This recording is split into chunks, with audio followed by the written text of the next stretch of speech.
Good morning, all.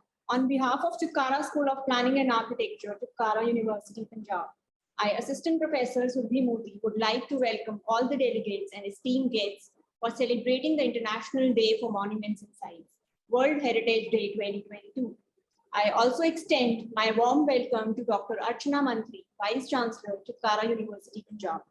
Today's event, titled Rediscovering Modern Heritage through Climate Resilience and Sustainability, Case of Chandigarh and Ahmedabad, is a collaborative initiative by Chitkara School of Planning and Architecture and Center for Heritage Conservation, CHC, the two institutional members of ICOMOS. To start with, I take privilege in introducing Dr. Jigna Desai. Dr. Jigna Desai is the Program Chair for Masters in Conservation and Regeneration at the Faculty of Architecture at CEPT University and the Center Head and Principal Researcher at Center for Heritage Conservation, CEPT Research and Development Foundation. Her current work focuses on formulating frameworks, tools and methods through which theoretical ideas of sustainability and conservation of living historical environments can be translated into practice. While addressing the challenges of co-production of space and commodification of heritage, Dr. Jigna has worked on preparing the nomination dossier that led to the inscription of Ahmedabad at World Heritage City by UNESCO in 2017 and has extensive experience in architecture and research conservation. She is an advocate of community-based conservation and has partnered with several national and international institutions on heritage preservation initiatives in different parts of India. Dr. Jigna is an expert member of International Scientific Committee for Historic Towns and Villages, International Council for Monuments and Sites, and is an active member of ICOMOS India chapter. She is also a director of an award-winning practice, JMA Design Corporation, that she co-founded with Mehul Bhatt in 1999. Pam has studied architecture and has master's degree in sustainable architecture from Cardiff University and a PhD in conservation studies from CEPT University. Thank you very much. I welcome everybody who's here today to join us on this World Heritage Day and to talk about modern heritage.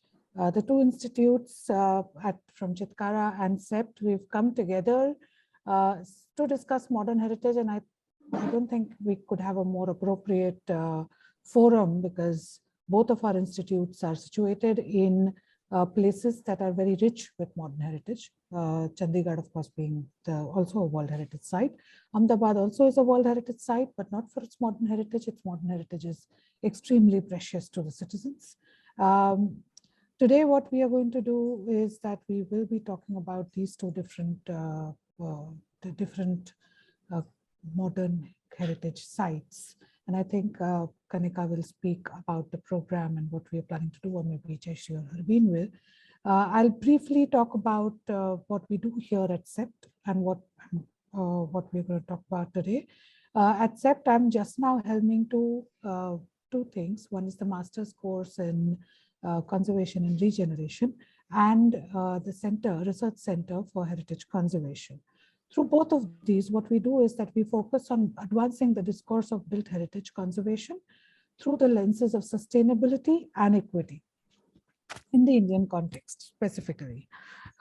We collaborate on the most pioneering international research project on one hand and engage with the government, city administration and industry on the other to inform policies and practices on ground. The team at CEPT that works with conservation approaches conservation as a comprehensive process that is situated in an ever-changing environment and constantly engages with all actors and stakeholders that are part of that change. Our educational activities that are conducted by our team here is also recognized as one of the best practices internationally. So today what we are going to share with you is that we recently conserved our FA building, Faculty of Architecture building, that was designed by Professor B.V. Doshi and was built in late 60s.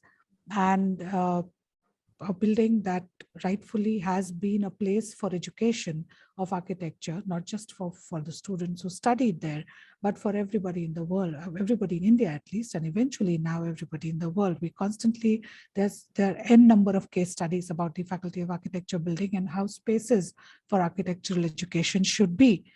So when we embarked on the conservation of this, we also looked at that as an educational process.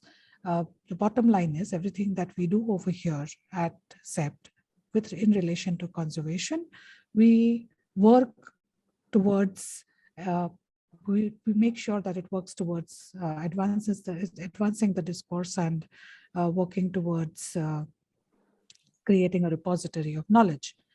Today is also, the theme is also heritage and climate change and sustainability.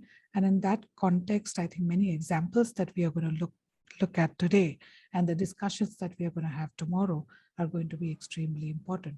Once again, I welcome you all on behalf of all the partners, ICOMOS India, Chitkara University, as well as us at CEPT, to be a part of this. I hope you take a lot from this, and it is indeed going to be a learning experience for all of us.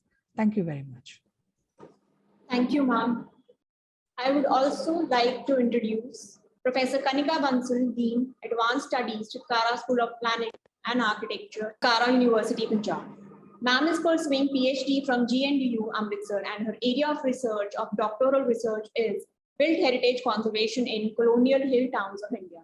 A silver medalist in post-graduation and a merit holder in her graduation, Professor Kanika has received a number of awards for her contribution as an academic of high merit, like the Women Researcher Award by International Scientist Award on Engineering, Science and Medicine, Emerging Leader Excellence Awards 2019 by Chitkara University, Punjab, and the A3 Foundation Teachers Award 2018, Chandigarh. With an overall experience of more than 19 years, Professor Kanika has to her credit a number of research publications in reputed national and international journals and conferences. Ma'am is also a lifetime member of INTA. She has also been a member of ICOMOS India since 2014 and has been actively attending and deliberating in various discourses on conservation of heritage in India and across the borders. I invite ma'am to give a brief overview of Chitkara University and CSPA to the participants. Over to you, Kanika, ma'am. Thank you very much, Surbhi. A very good morning to everyone. I am very sorry for the technical glitch this morning. Somehow there was a power failure in the university, so there was a delay of this 10 to 15 minutes, but I'm very thankful to the management of Chitkara University and the administration of Chitkara University for managing everything very well. So on behalf of Chitkara School of Planning and Architecture, Chitkara University, Punjab, and the convener of this event, it is my pleasure to extend a very warm welcome to Dr. Archana Mantri, Vice Chancellor, Chitkara University, Punjab, the executive committee members and all other members of ICOMOS India, my co-conveners of the event from Center for Heritage Conservation, CEPT University, faculty and students, and all the participants to mark this International Day of Monuments and Sites 2022, celebrated as the World Heritage Day all across the globe. The theme for this year is Heritage and Climate. Today's event is a collaborative event by two premier institutes, Chitkara University and CEPT University, who are both an institutional member of ICOMOS India. I now request you, sir, to please play the presentation. I will now give a brief overview about the Chitkara University and the Chitkara School of Planning and Architecture. So, taking this event forward, can I have the next slide, please? Okay, I have the slide change, I'm sorry. So, Chitkara University was established under the aegis of Honorable Chancellor Dr. Ashok Chitkara and Honorable Pro-Chancellor Dr. Madhu Chitkara, who are pioneers in the field of education and have acclaimed global recognitions. The university offers a diverse range of programs and has seen continuous growth and recognition for excellence in academics, research and innovation, strong industry connects, and the list goes on, and has thus achieved top rankings across the country. Recently, the university was accredited with A+ grade from the National Assessment and Accreditation Council of India. CSPA, as a constituent institution of Chitkara University, was established in the year 2004 with an intake of 40 students And with immense hard work and dedication, it has steadily grown to an intake of 120 students. Along with 5 years Bachelor of Architecture program, the school also offers the Bachelors of Interior Design and Masters in Interior Design. The organizational structure of Bachelor program is led by two verticals, the Foundation Studies and the Advanced Studies. The Foundation Studies for the first 3 years is being run by Professor Sumit Vadera, and the Advanced Studies is being run by me. Interior Design program is being run by Professor Atul Datta.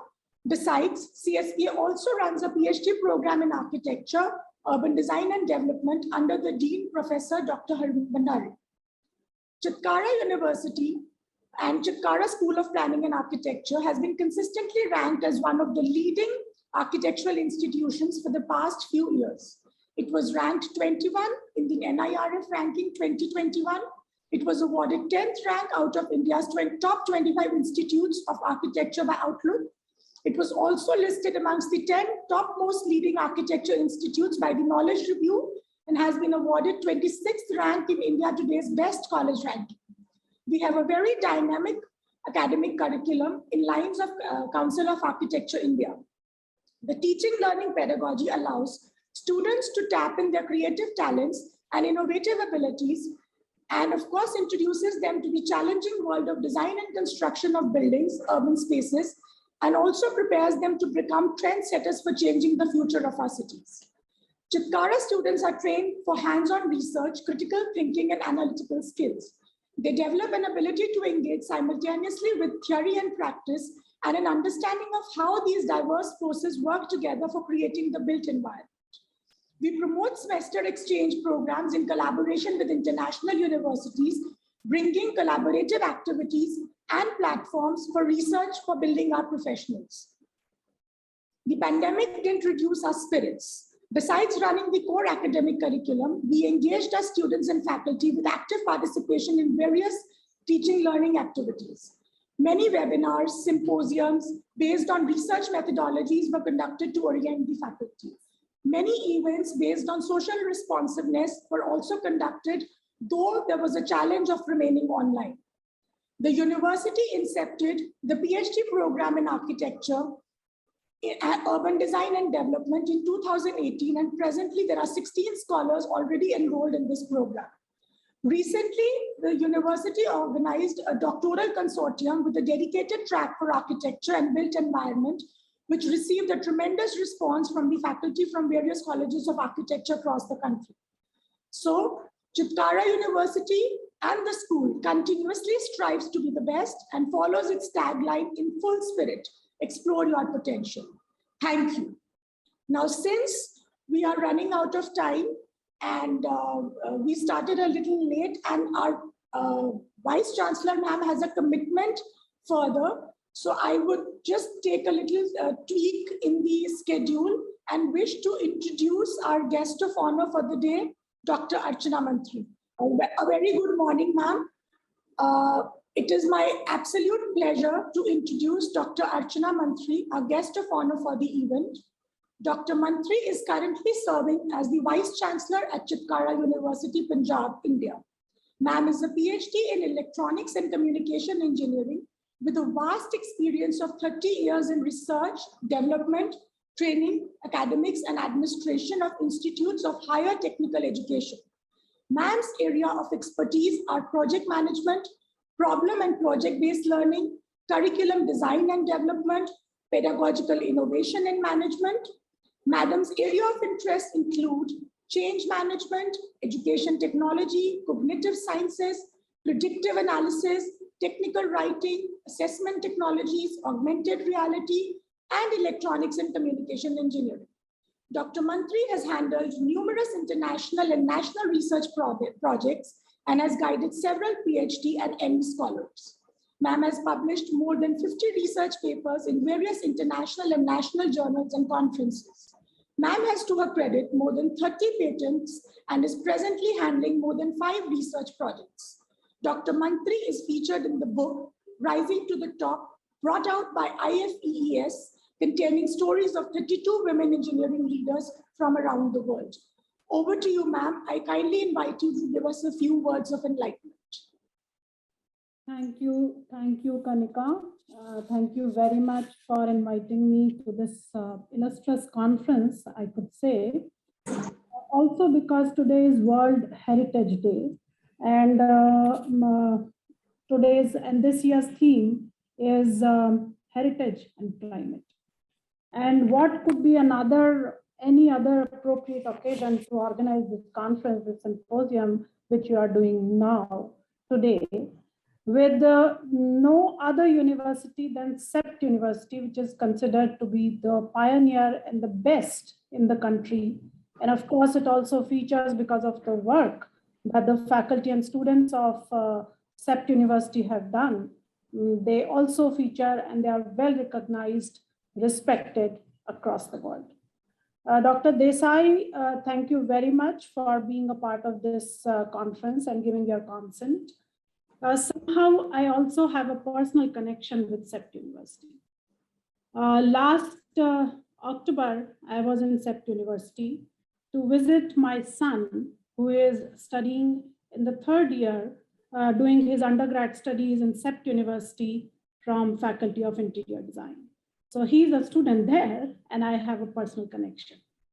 The building that you mentioned, which is being restored, and the Faculty of Architecture you just now mentioned, and I witnessed how the work was going on, and my son, Mudit, he explained how you are restoring that building and also conserving, while taking all the efforts to conserve the heritage that this building is known for. There is a famous saying by our very learned people and sages that societies and generation, those who do not preserve and respect their culture and heritage, soon perish. And that is the reason why I also emphasize, and people around the world emphasize, that is the reason why conserving and respecting the heritage and culture is so important. Also because climate and whatever we are saying these days, green revolution, climate change, everything is somehow directly or indirectly related to how we conserve our heritage, respect the culture that we are from. While we should respect and recognize all the culture across the world, we should also respect and not forget our roots from where we are born, we come from.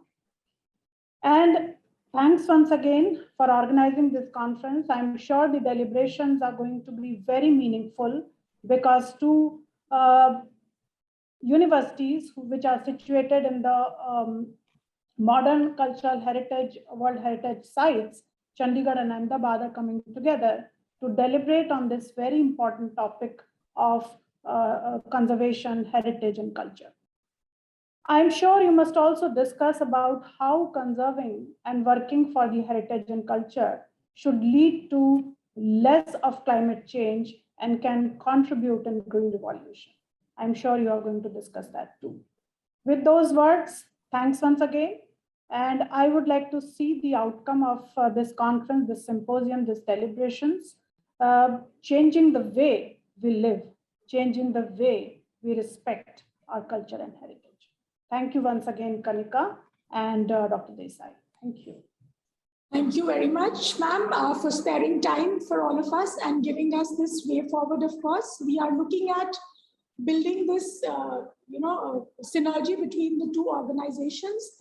And I am banking on Dr. Jigna, and we are working the modalities of how we can take this collaboration forward. Thank you very much, ma'am. I now request Surbhi to please proceed over. Thank you.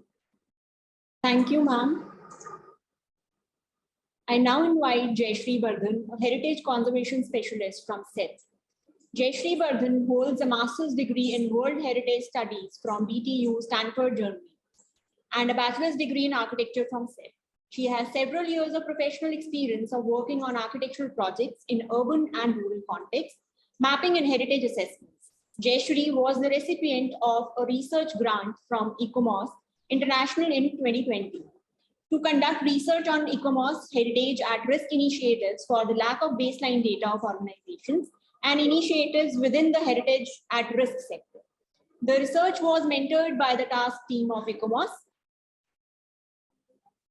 International Board and was integrated into her master's thesis conducted under the collaboration of ICOMOS International Board and BTU Germany.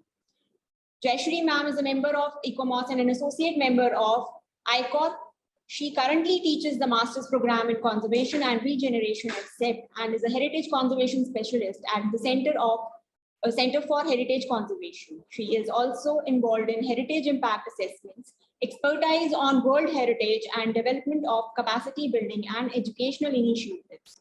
I invite ma'am for introducing the theme and the event. Thank you very much. I'm pleased to introduce everyone to the theme of this collaborative event of Chitkara School of Planning and Architecture, Center for Heritage Conservation CEPT, and ICOMOS in celebration of the International Day for Monuments and Sites 2022. This theme for the event is Heritage and Climate. As Jigna already mentioned in the beginning, both our universities Chitkara and CEPT are located in cities with exemplary 20th century heritage in Chandigarh and in Ahmedabad. And this event is a great opportunity for us to discuss the theme of conservation of modern heritage through the lens of climate resilience, sustainable conservation approaches, and management frameworks. Why is this theme important? Modern heritage places and sites are important cultural evidences of the 20th century. However, many of these sites across the world continue to be under threat of obsolescence or demolition. Some of the recurring issues that get highlighted in modern heritage conservation are insufficient climate compatibility and the need for climate adaptation, lack of recognition of this young form of heritage as significant to be conserved, need for recognizing new patterns of uses, as well as technical challenges of material conservation. We will utilize this forum to discuss some of these challenges, current efforts being made in this direction, and future possibilities over the course of these 2 days.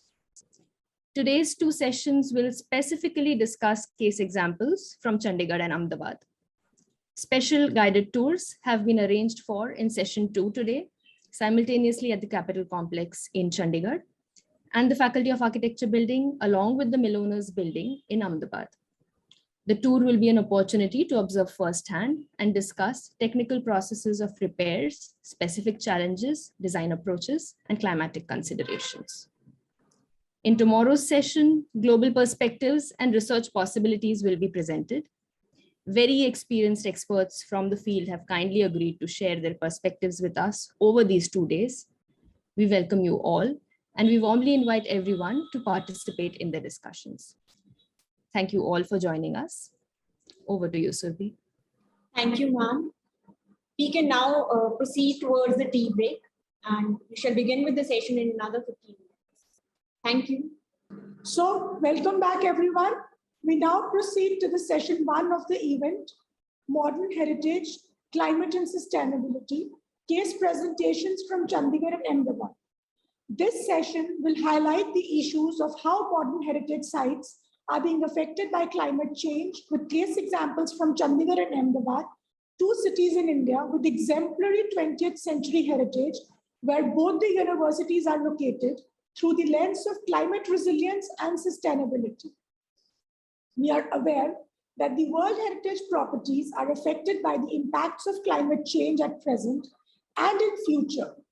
World Heritage properties serve as climate change observatories to gather and share information on applied and tested monitoring, mitigation, and adaptation practices.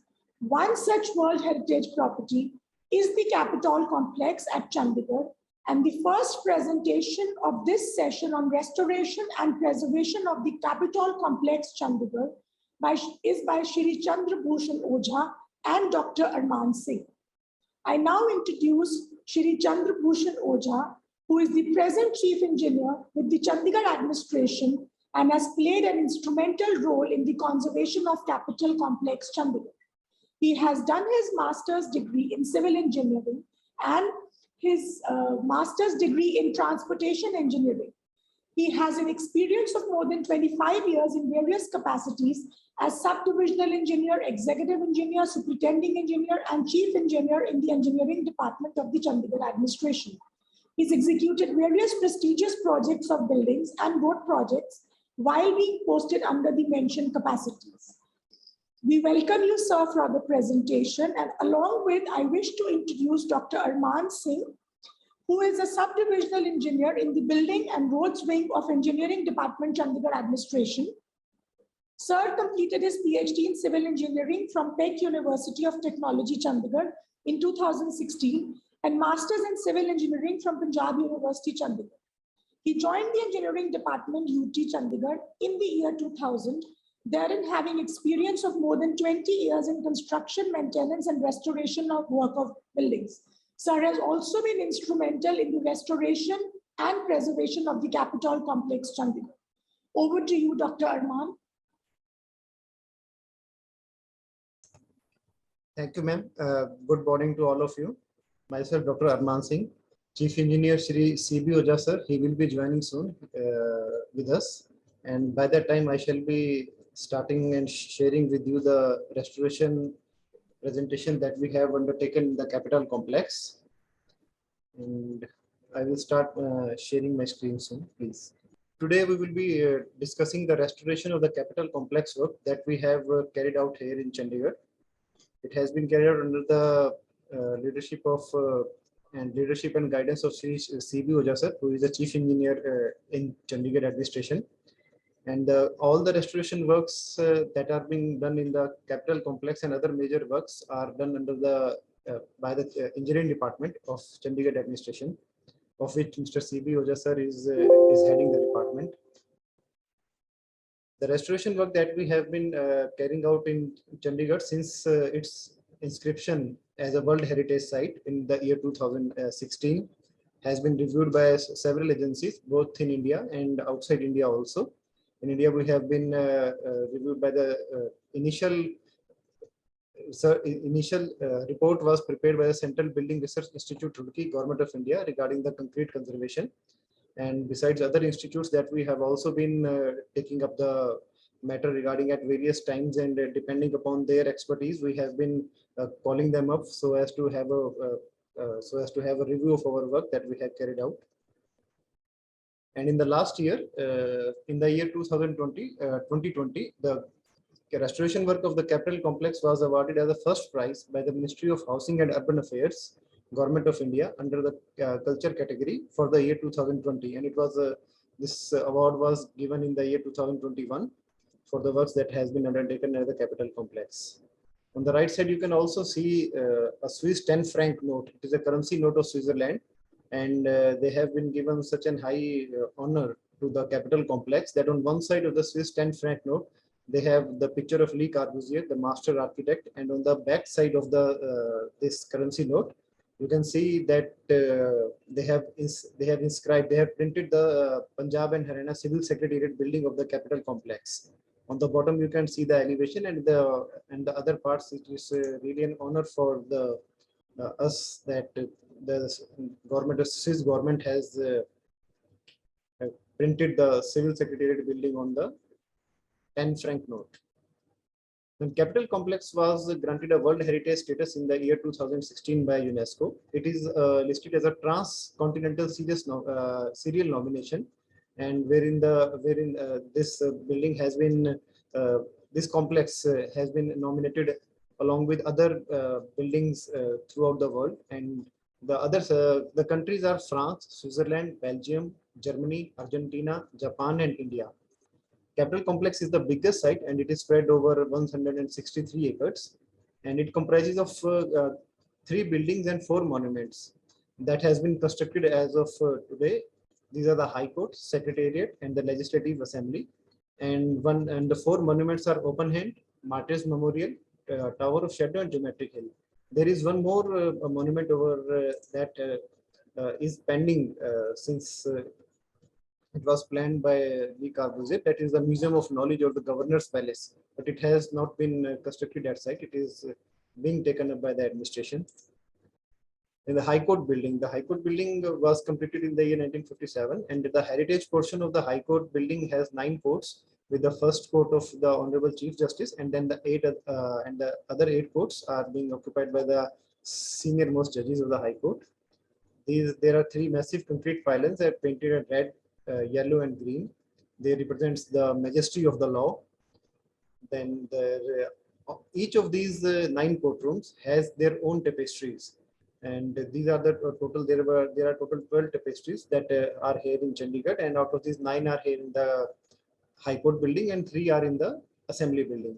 Out of these, the tapestry of the Chief Justice Court is bigger than all the other 8 courts. It is of 12 meters by 12 meters size.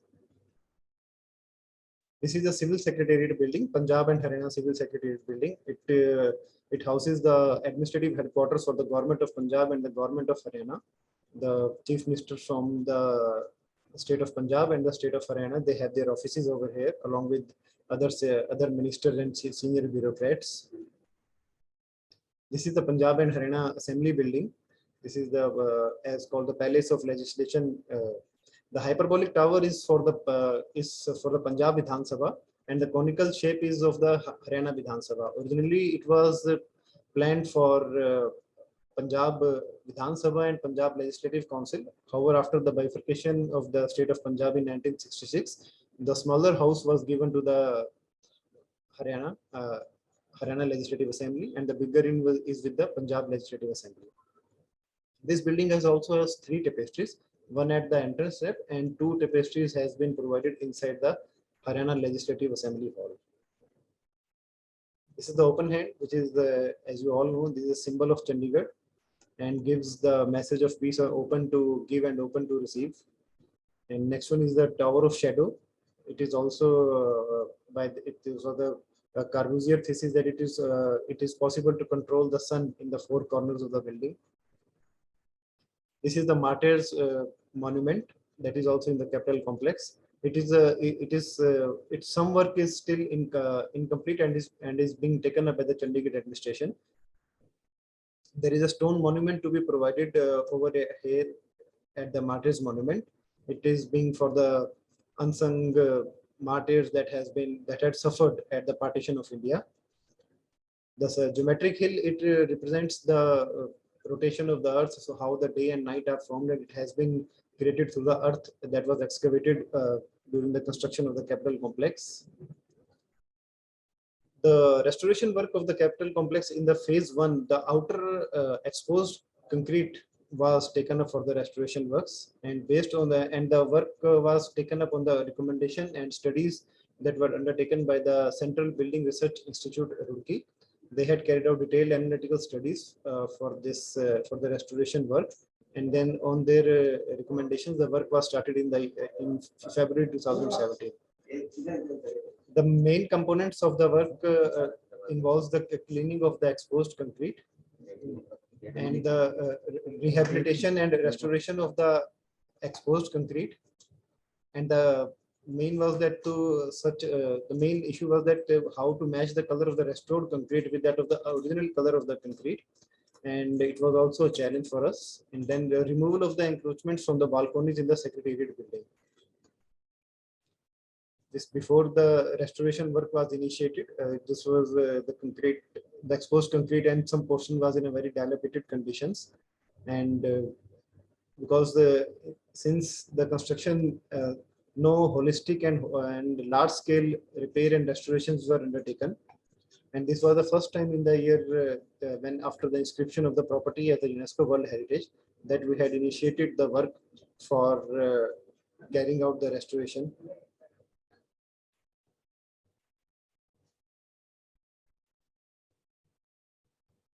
Here also you can see some portions. These are at the Tower of Shadows, ramp, and at the open hand monument, where there were in some portions when we checked the strength of the concrete, and it was found that it has totally it is in a very dilapidated condition, and at certain portions the repair were required, exhaustive repairs were required. The cleaning method. The cleaning method, initially the CBRI Roorkee had provided us that the facades cleaning shall be carried out in the first process, and after that the repair work and the restoration work shall be taken up. However, which method to be used was decided in-house by the engineering department, because there were several methods where we can use the cleaning of the concrete. We can use it traditionally, it is being used by the wire or coconut brush. It can also be used by sandblasting, cold water jet, and then pressurized hot water steam. Because the area that is to be cleaned, it is very humongous, because the three buildings, the secretariat building in itself is 200, almost 250 meters long and then 48 meters high, along with then High Court and Assembly building. The area was too much, and at times there were the layer of biological deposits due to the non-cleaning or non-routine maintenance works in some portion was very much, and it was after a lot of trials it was found that the pressurized hot water or steam, that would be the most appropriate method to do this in an effective manner and also in a quick manner, because since the sandblasting could have the sandblasting method is also very effective, but it could have taken a lot of time, and then furthermore it might have damaged the patina of the concrete at some places. So at then it was decided, and after numerous trials, that the pressurized hot water and steam shall be the most appropriate method for cleaning of this complex. These are again cleaning, some of the cleaning images that we are shown. We have also used nanochemical where we were unable to clean it directly through the hot water or steam. Then a layer of nanochemicals were used to remove the layer of paints or some other algae deposits which were very hard, and we were unable to clean in the first phase. These are the images that you can see before and after cleaning, and cleaning procedure was very effective. And these are the temporary, the Secretariat building houses the government of Punjab and Haryana, and they have been very kind enough to give us permissions to carry out the restoration work in the building, because Chandigarh administration do own these buildings, but it is under the administrative control of the government of Haryana and the government of Punjab, and both the governments have been very kind enough to allow us to carry out all the restoration work in the building. And with their consent, all these encroachments that were made in the Secretariat building, they were removed. These are some of the pictures of the removal of the encroachments that were done in the front and the rear balconies. They were all covered with the sort of plies and tiles and made restrooms and pantries and other. So all these were restored so as to have the original concrete facade and original planning of the building restored. And here you can see on the left hand side, this is the picture of the open hand monument. Here you can see that this is the left side wall of the open hand monument that was in a very bad condition. When we assessed, manual assessment was carried out that place, the concrete was very loose and it has lost the bonding with the reinforcement. And then again it was repaired and restored, and the emphasis was kept that the restoration work shall be like that. It should not be that it should not be look like a patchy work, and it should gel with the original color of the concrete. Similarly, on the right side, it is the assembly building portico that we are undertaking. In the phase 2, the internal restoration works of the buildings were taken up, and the main components were that in the Secretariat building and in the assembly building, the flooring was replaced. The original terrazzo flooring was covered with tiles and vitrified tiles and granite flooring, and similarly the columns and the walls were at several places were provided with wooden paneling. And the lift walls were also covered with wooden paneling, and all those things were removed. And the tapestries, original tapestries, were also restored of the assembly building and in the High Court building. And wherever we found that the original terrazzo flooring has been damaged due to the fixing of vitrified tiles and granite, because they at the times when they were fixed several years back by the government of Haryana and the government of Punjab, they used to have marks and tucking of the floor. So again, wherever that floor was damaged, the original terrazzo in the original grain and in the original finish and color is being again provided over there. since in order to have a clean facade of the assembly building, all the outside HVAC units, window ACs and split AC, they are being removed, and the building is provided with central HVAC system, and along with the, so as to make it as per the latest fire norms, so as to get no objection certificate from the fire department, fire sensors and fire sprinklers are also being provided along with fire resistant ceilings.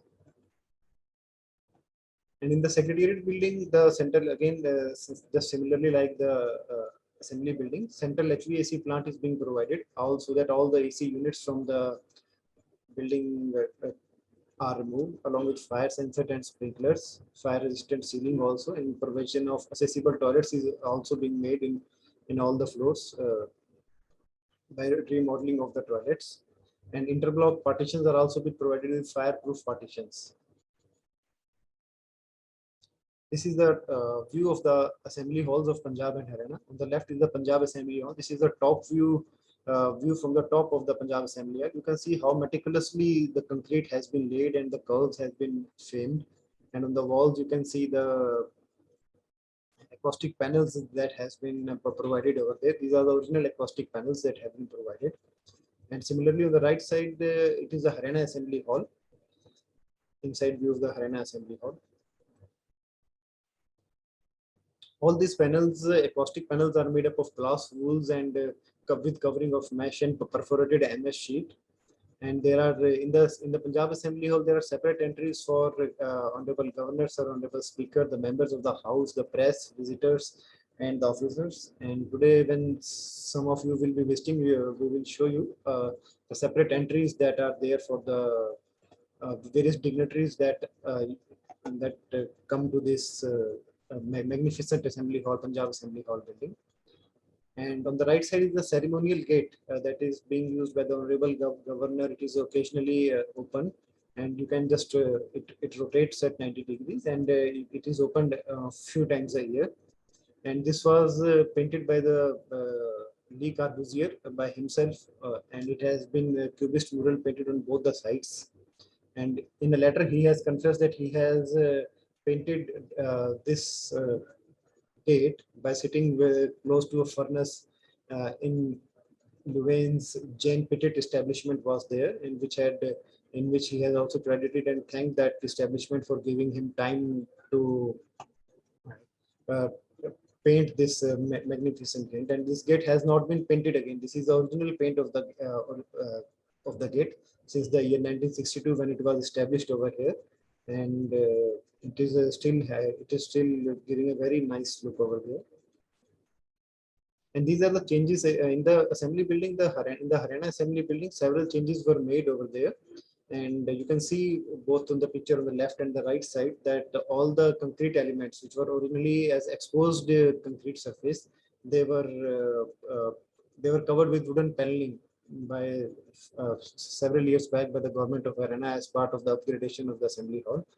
And the Honorable Speaker has been kind enough to give us permissions to remove all those later interventions that was carried out in the Assembly Hall building. And we have been able to restore all those things, all those elements as they were originally planned or envisaged for this Assembly Hall. And the heritage, some of the heritage furniture that was in stores was also taken up and again reinstalled after restoration work inside the Assembly Hall.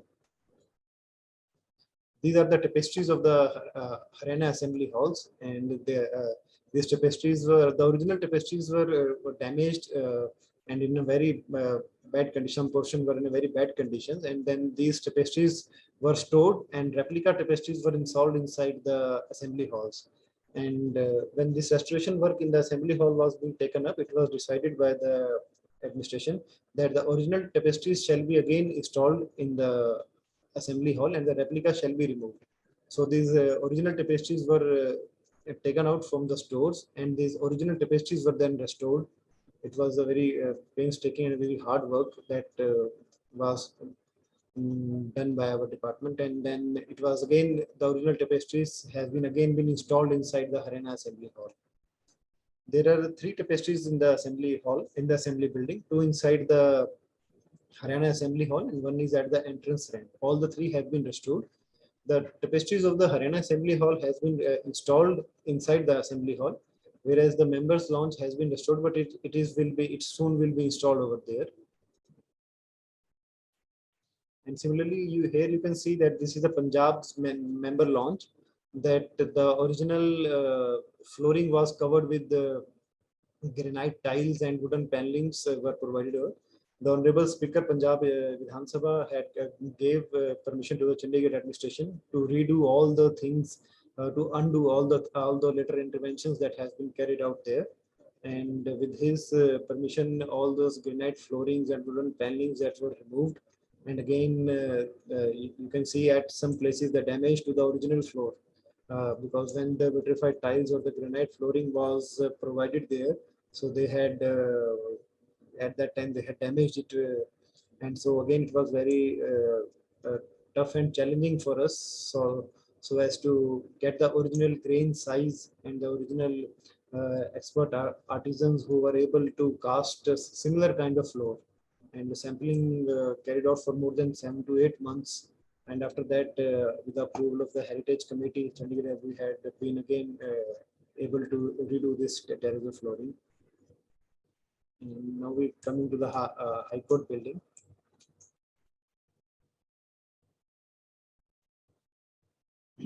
Here you can see in the courtroom, and there of one of the heritage courtrooms. There are total 9 heritage courtrooms inside the High Court. One is of the Honorable Chief Justice, and the another 8 are for the next senior most judges.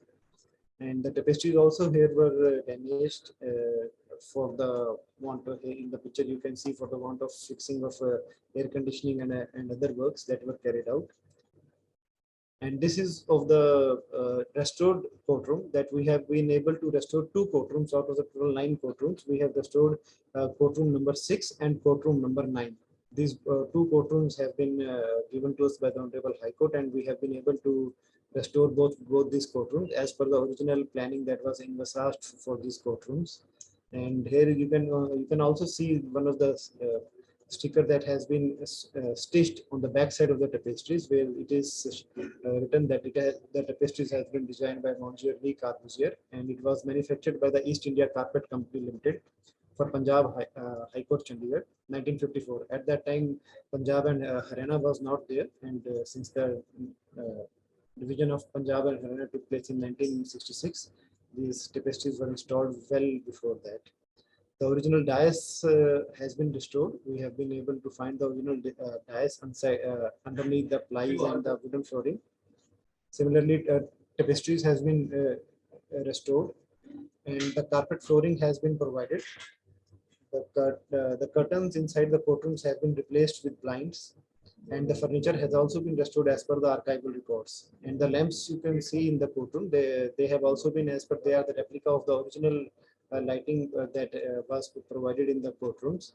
And similarly, we have also reduced the size of the HVAC ducts. The public health wing has very painstakingly carried out this work so as to reduce the size of the air conditioning ducts, so that a tapestry can flow much better. Because otherwise, in the previous photograph, you can see that the air conditioning duct on the left side, that was almost protruding of 4.5 feet, due to which the flow of the tapestry was hampered. Now they have the public health wing of the engineering department, they have reduced the size of the air conditioning duct, and thereby making more the tapestry is flowing more straight. And here we can see that the original judge's dais that was covered with the later interventions, it was covered with wooden flooring, and the size of the original dais was also increased.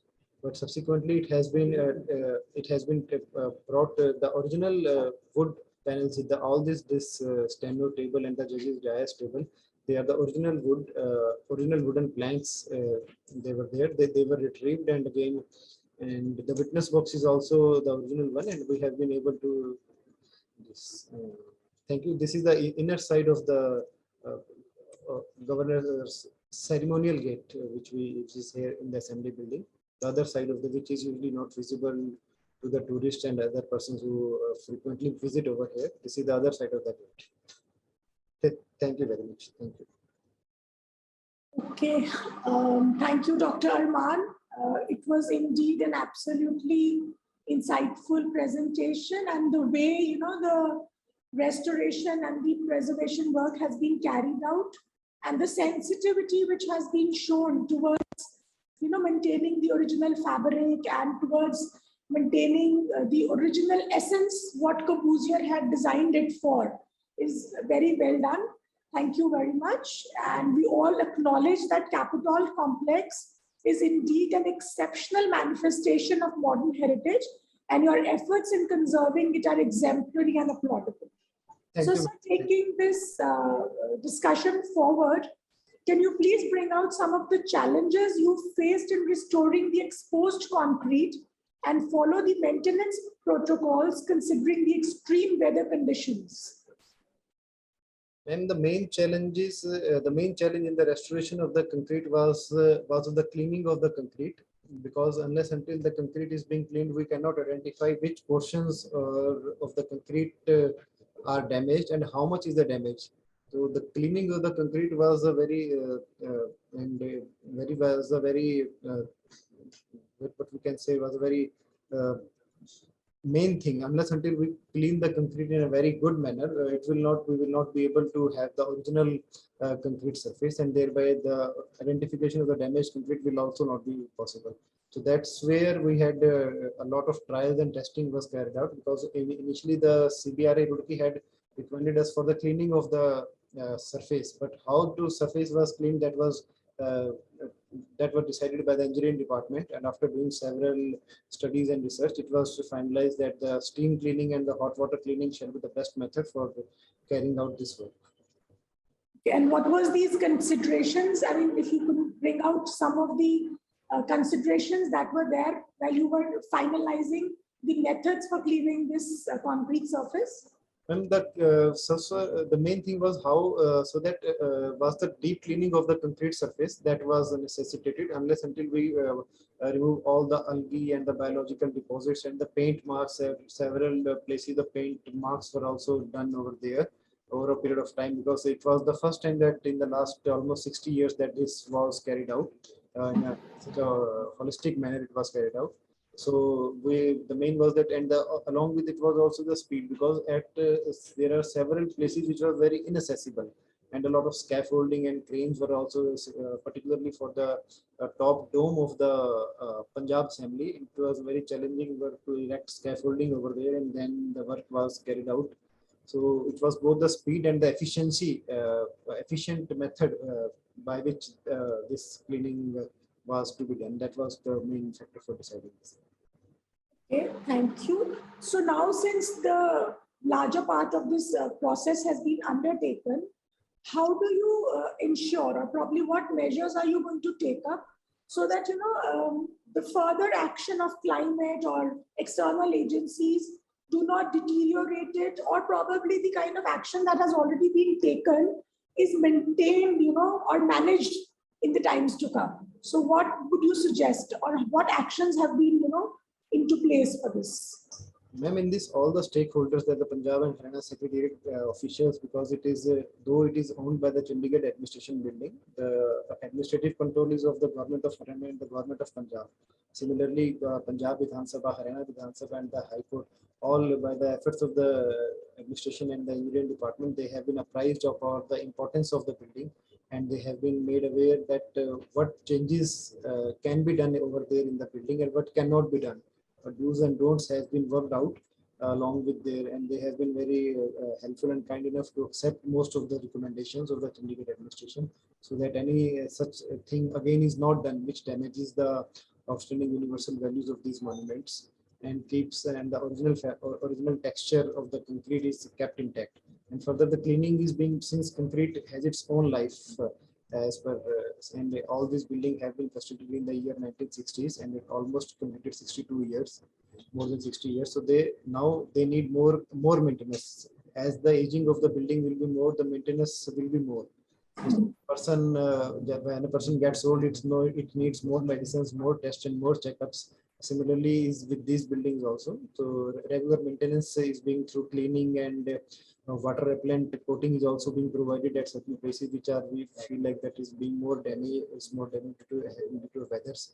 So these are the maintenance protocols that we are being followed.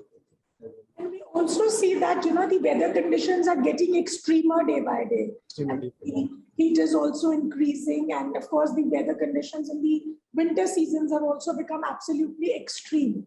Yes. So are these extreme weather conditions also acting on the exposed concrete surfaces in the Capitol complex? Since the Capitol complex is the extreme heat is also making some effects on the concrete surface. But then since concrete is designed to withstand such temperatures, so the main issue remains since it is a very during the monsoon season, the concrete gets when there is more moisture in the air. So that is the thing that have some effect on the bonding of the concrete and the reinforcement. So that is need to be taken, that we are taking up on routine matter, and further since the public health wing of the engineering department, they have also been taking up this, so that's to when all these units, air conditioning units, they are being removed and the building will be made more centrally air conditioning, and since there will be more efficient units, they are being put up there. So that would also reduce the facade will also be cleaned, and then a heat impact from the local air conditioning units that are in the immediate vicinity of the elements that will also be removed from there. And can you also bring out some unique challenges that you faced while restoring these wonderful tapestries, which were many of them, as you showed in your presentation, were in an absolutely dilapidated condition. So what were the unique challenges that came across your way while you were trying to restore them? When the original tapestries of the assembly building that were having much more damage than the tapestries of the High Court building, the tapestries of the assembly building, they were stored in a storeroom, and when they were taken out, they had some serious damages over there. And because the original fabric, since these are very massive, almost 20 meters by 9 meters, they have there's a lot of self load of themselves, and when they are hung up from the wall, and then due to the self stress, the load of the tapestry itself, the woolen fabric was damaged a lot. And since here we had help from the Indira Gandhi National Center for Arts, New Delhi, we called them here, and they are also advised some more methods that how to avoid further damage. So we had just as per their advice, we had provided Velcro tapes on the back side of the tapestry, so that the load of the tapestries is divided, so as to avoid further damage of these tapestries in a long run. Thank you very much, Dr. Armaan. I now invite questions from the participants. If anyone wants to interact or ask anything. Nigar has a question in the chat box. Okay, can I read the chat box, please? Or if Nigar wants to unmute and shoot the question, she's open to. Yeah, hello. Can you hear me? Yeah, you are audible. Yeah, sir, I would just like to ask if there were any special measures taken to prevent further, if there are any alkali aggregate reactions, any special measures for that? No, ma'am, there were no special measure. Initially, when we had cleaning the surface, the cleaning was done priorly with the hot water and the steam, and then there were certain portions where we were not able to remove those deposits that has been over there, that were removed with the use of nanochemicals. And after that repair, we had not done any special treatment to this for the alkali aggregate reactions. It was not as such required, and as and when we feel in the coming duration, in the coming years, because since this will be a continuous ongoing process, because there will be certain portions which we have restored the concrete that will not, they are now in a good strength and they will sustain for a few more years, but there are some other portions that will be chipping off, and then since it will be a continuous process, and as and when required, we will be doing that. Okay, thank you. Okay, anyone else wants to ask any question from the audience? Okay, so for the information of my participants, Dr. Armaan is going to also take us through the Capitol complex, post lunch as a part of a guided site visit, and all that sir has shown her as a part of his presentation is also going to be shown there during the guided site visit. And I also see a question popping up in the chat box. Can I have the chat box, please? So we have one more question from Jayashree Bardhan to you, Dr. Armaan. Are there any solutions for the large amount of energy consumptions of concrete buildings? Are there any possibilities of looking at alternative energy sources? Is it regarding the routine electricity that is being consumed over there? Yes, it's if there are any possibilities, because there's a large amount of spaces which use air conditioned, which are air conditioned. Are there any possibilities of using alternative energy sources? In all these three buildings that are here in the capital complex, Corbusier had very efficiently designed that he had the fenestration on the keeping in view the sunlight and the movement of the sun. So there is no direct sunlight coming inside the rooms. So that keeps this building a bit cooler. In case we don't have the direct fenestration on the out end, and then there would be more requirement of HVAC energy consumption. But as of here, there is the keeping in view in the heritage status, we have only with the recommendation of the Chandigarh Heritage Conservation Committee, we are having a central HVAC plant, which will be more efficient than the traditional window air conditions that have been provided, because several of these window or split air condition that have been provided 10 years ago, 15, and they doesn't follow the exact energy norms that are being of the current day. So we are providing the latest HVAC that is being provided here by the public health wing of the engineering department, and they are keeping in view the latest norms it is being provided. Okay, thank you. Thank you, Jayashree. Thank you, Dr. Armaan, for sparing out time and giving this very insightful presentation to all of us. We are looking forward to meeting you post-lunch today at the Capitol Complex visit. Thank you very much. Thank you, ma'am. Thank you very much.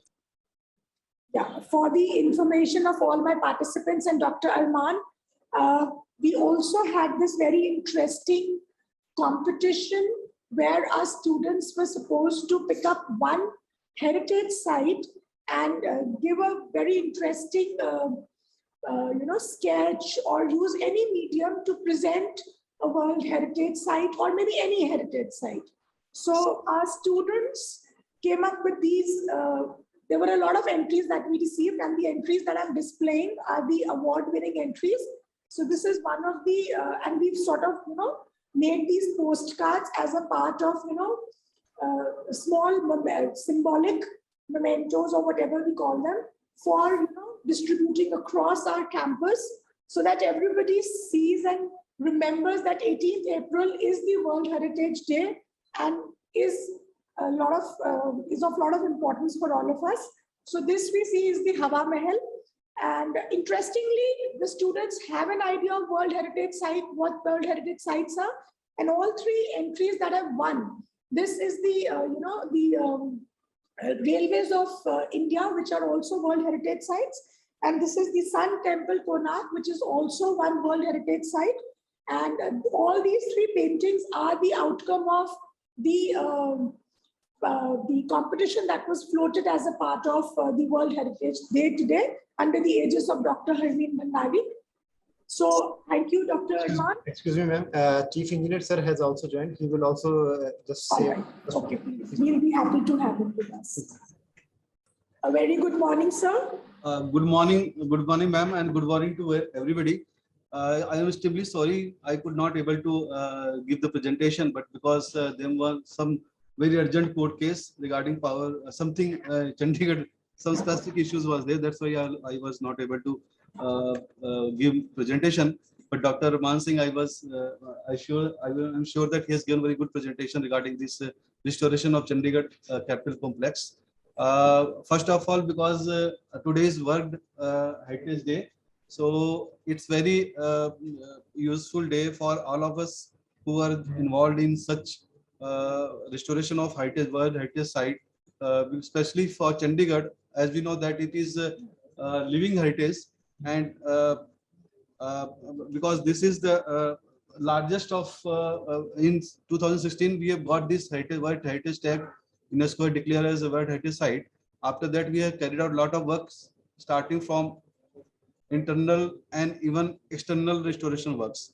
So we are in the process of restoration of this great 3 buildings and 4 monuments, which are spread over about 170 acres of area in Chandigarh and north of the Chandigarh.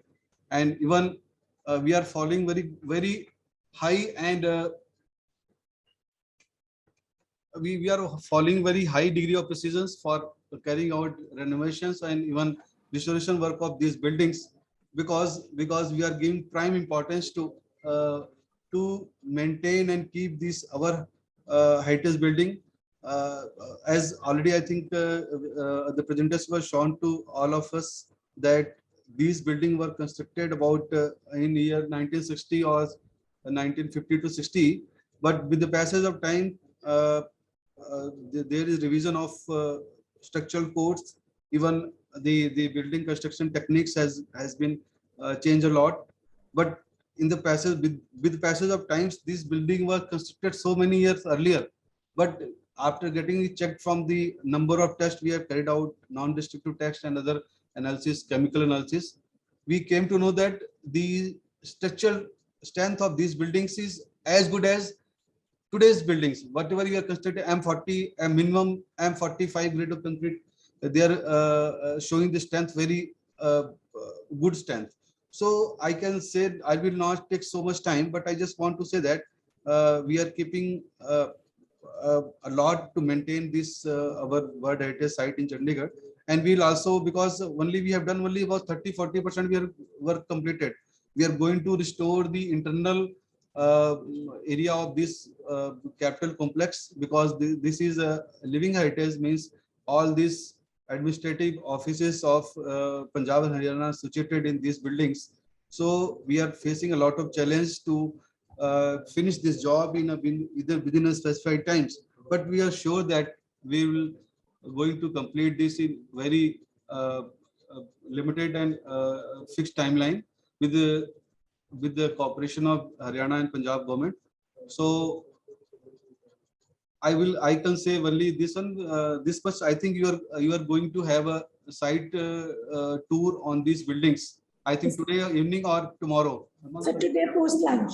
Okay, then it's all right. You can see that we have done a lot, and we are going to do in about 2-3 years. We are going to lot inside of these buildings. Even we are going to maintain.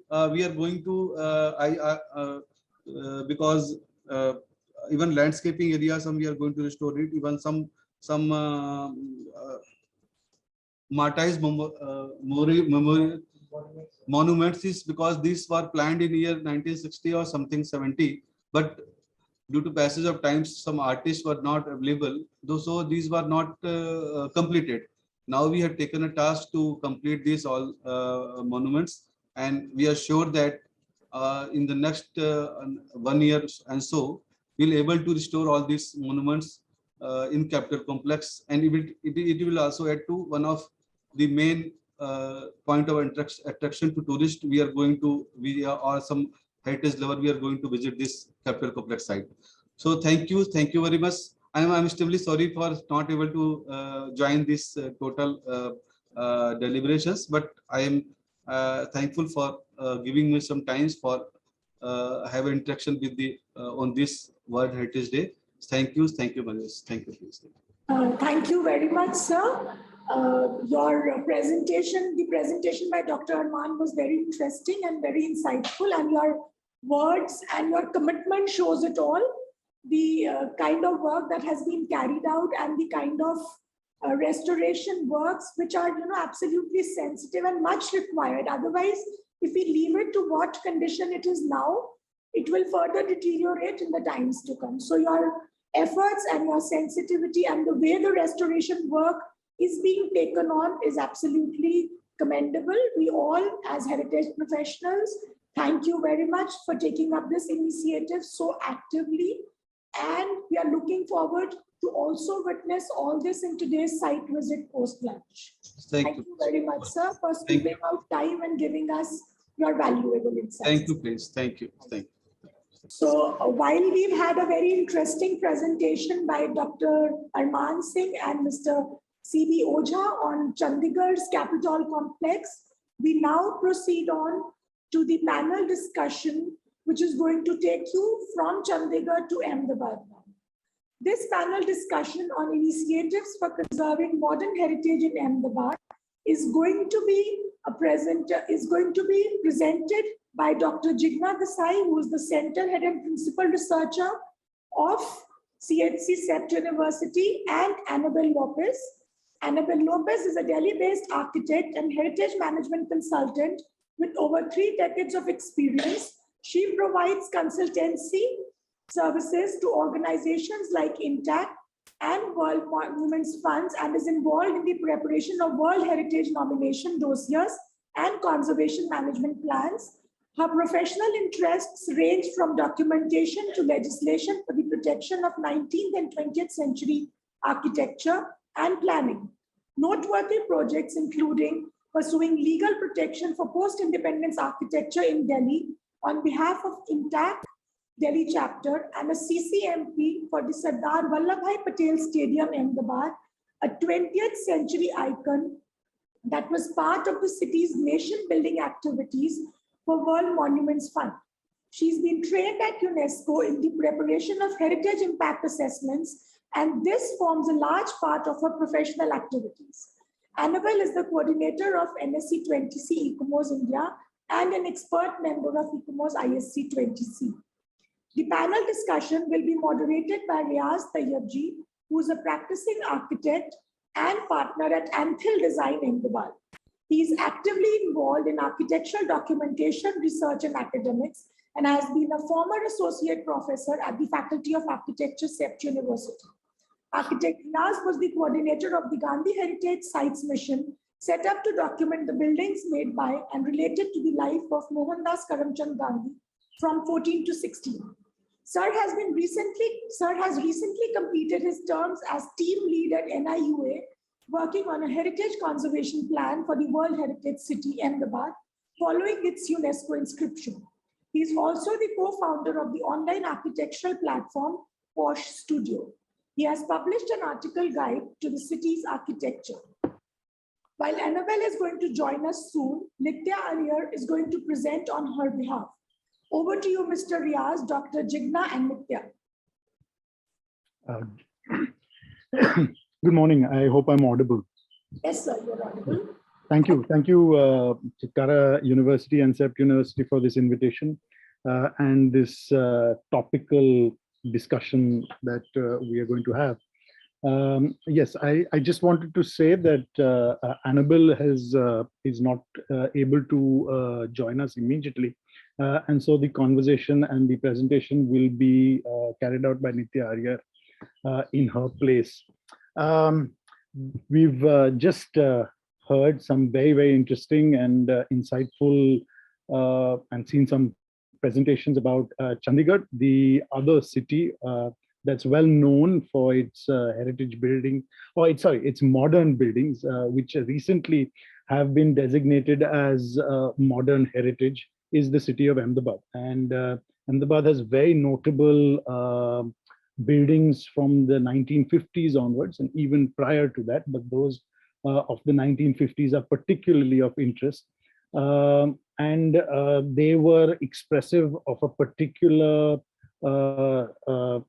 you could say, situation in Ahmedabad where there were an enlightened elite, industrial elite that set up institutions and civic infrastructure in this particular new way of designing architecture. May I invite Nityaa Iyer to start with her presentation, and later on Jigna Desai, from which we will take the conversation further. Thank you.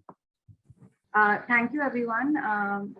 Like Riyaz mentioned, Annabel will be joining us shortly. But in the meantime, I'd like to run you through the whole project so that when she's here, she can answer some of your questions as well. So what we are going to be talking about today is the preparation of the conservation management plan of the Sardar Vallabhbhai Patel Stadium.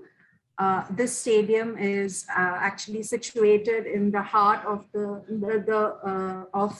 newer Ahmedabad.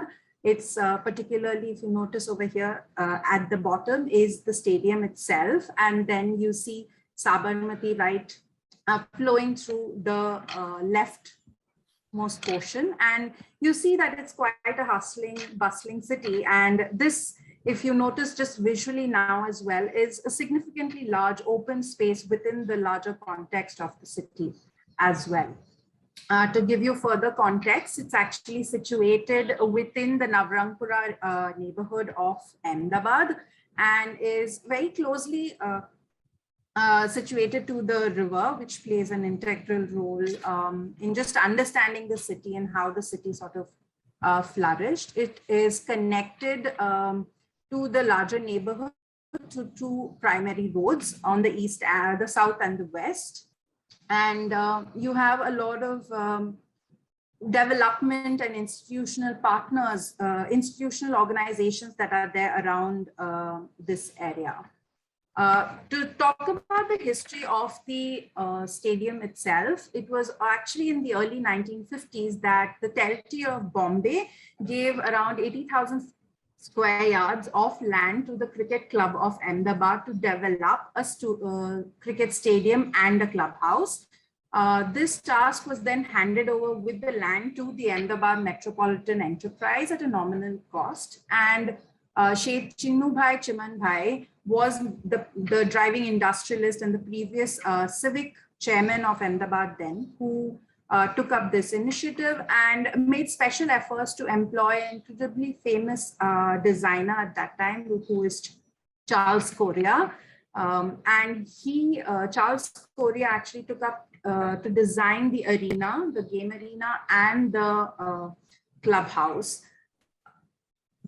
If we talk about the architectural significance of the stadium, it's primarily a brutalist structure, and it has been constructed using reinforced concrete cement. One of the main, most iconic and visual entity of the building is its external facade itself. The wall strength actually comes from its shape, and it has been designed using what is known as the folded plate design.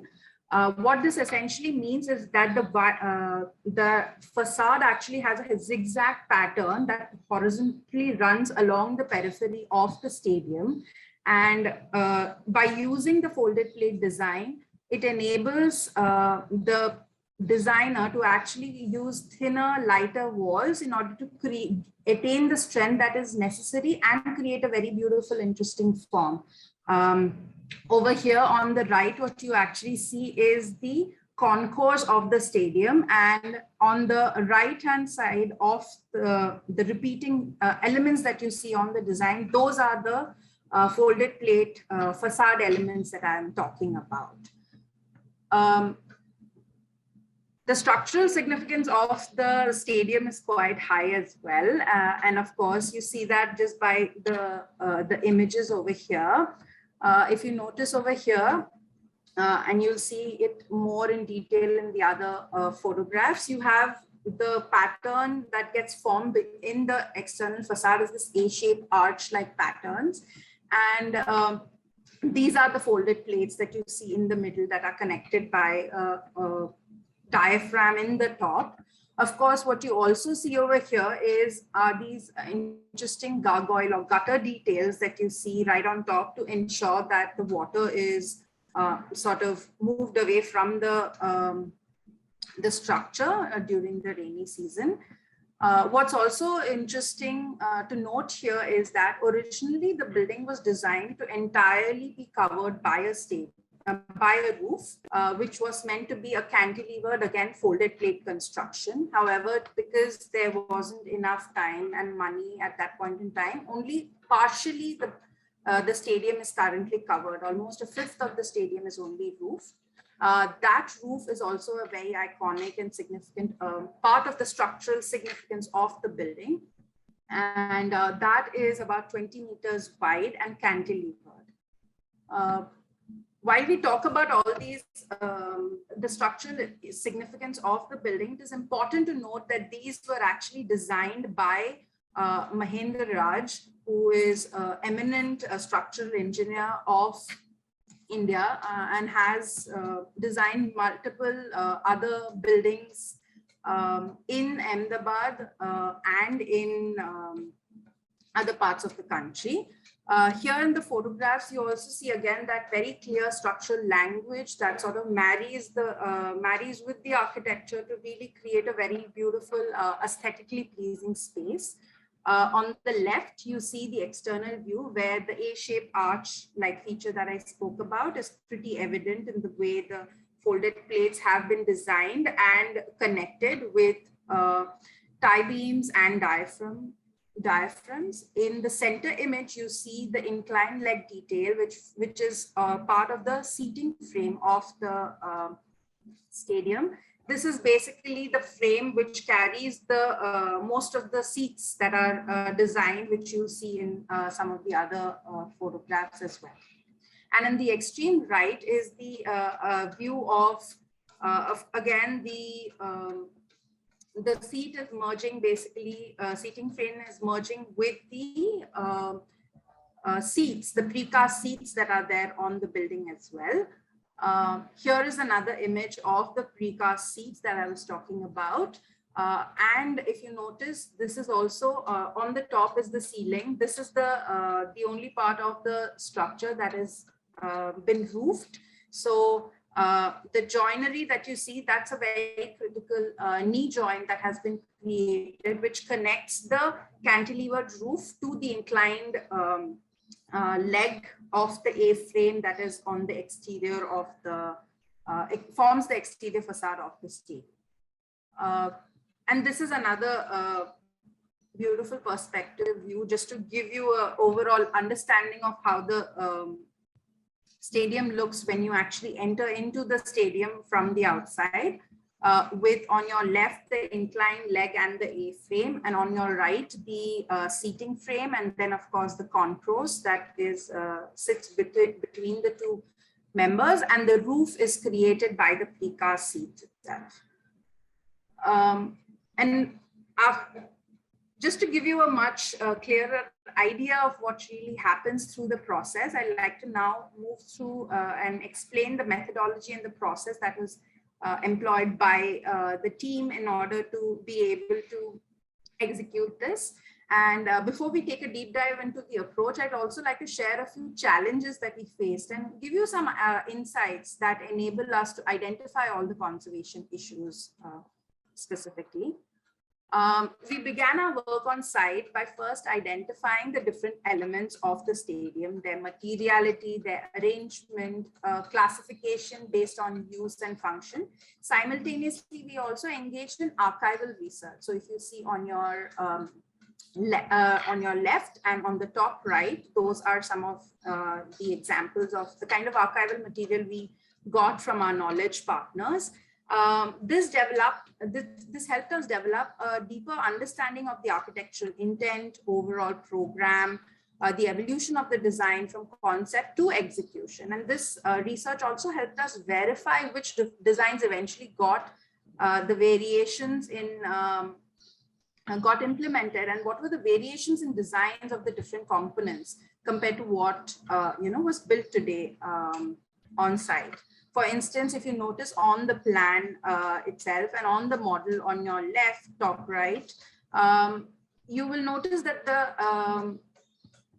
there are numerous details associated with the building designs that are enumerated in these model and in the plan. However, the most significant discovery that's stood out is that there was a deterioration of the stadium,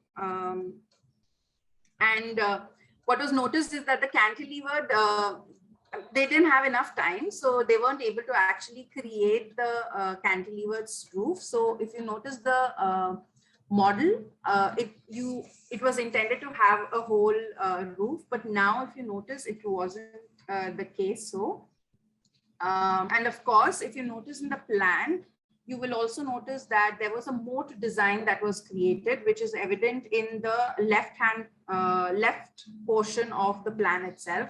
This also, if you notice on the current designs, current building designs, which you see as images on your bottom right, they haven't necessarily been implemented. So there were a lot of thought that was put in originally into how the building would function, which over time, due to various reasons, could not get implemented. One of our next steps was actually involved in conducting a total station survey to get detailed measurements of the different components and other supporting information on the stadium. This helped us create an as-built drawing set, which would then inform the drawings that were created for the condition assessment that was carried out as a next step. And on the screen here, you basically get a clearer idea of what are the different components that were involved and how much of the area was being studied as part of the project itself. Some of the other findings included learning that some of the components, such as the seating frames, were built solid, whereas some of the parts of the A-frame, like the gargoyle section that you see on the top of, you can also see it in the center top image. The topmost portion within the image itself, that's the gargoyle. They were built with voids. Archival photos from during the time of the construction also brought to light the finer nuances associated with the construction of the stadium, such as the orientation of the reinforcements, which you can see on the top right image, and information on the materials used as formwork and the sequence of construction, which added information about the construction joints. So a lot of these details really helped us understand how it was built, and that further helped us understand how, analyze the way the building was deteriorating. For the mapping exercise, each component was unfolded and laid out in a manner that would simplify the way the data was being gathered on site. So during this process, we also wanted to ensure that the base drawings that were being created for the survey can also be used to convey the treatment recommendations that would later be prepared, and also help us with the estimates of implementing the work on site in future.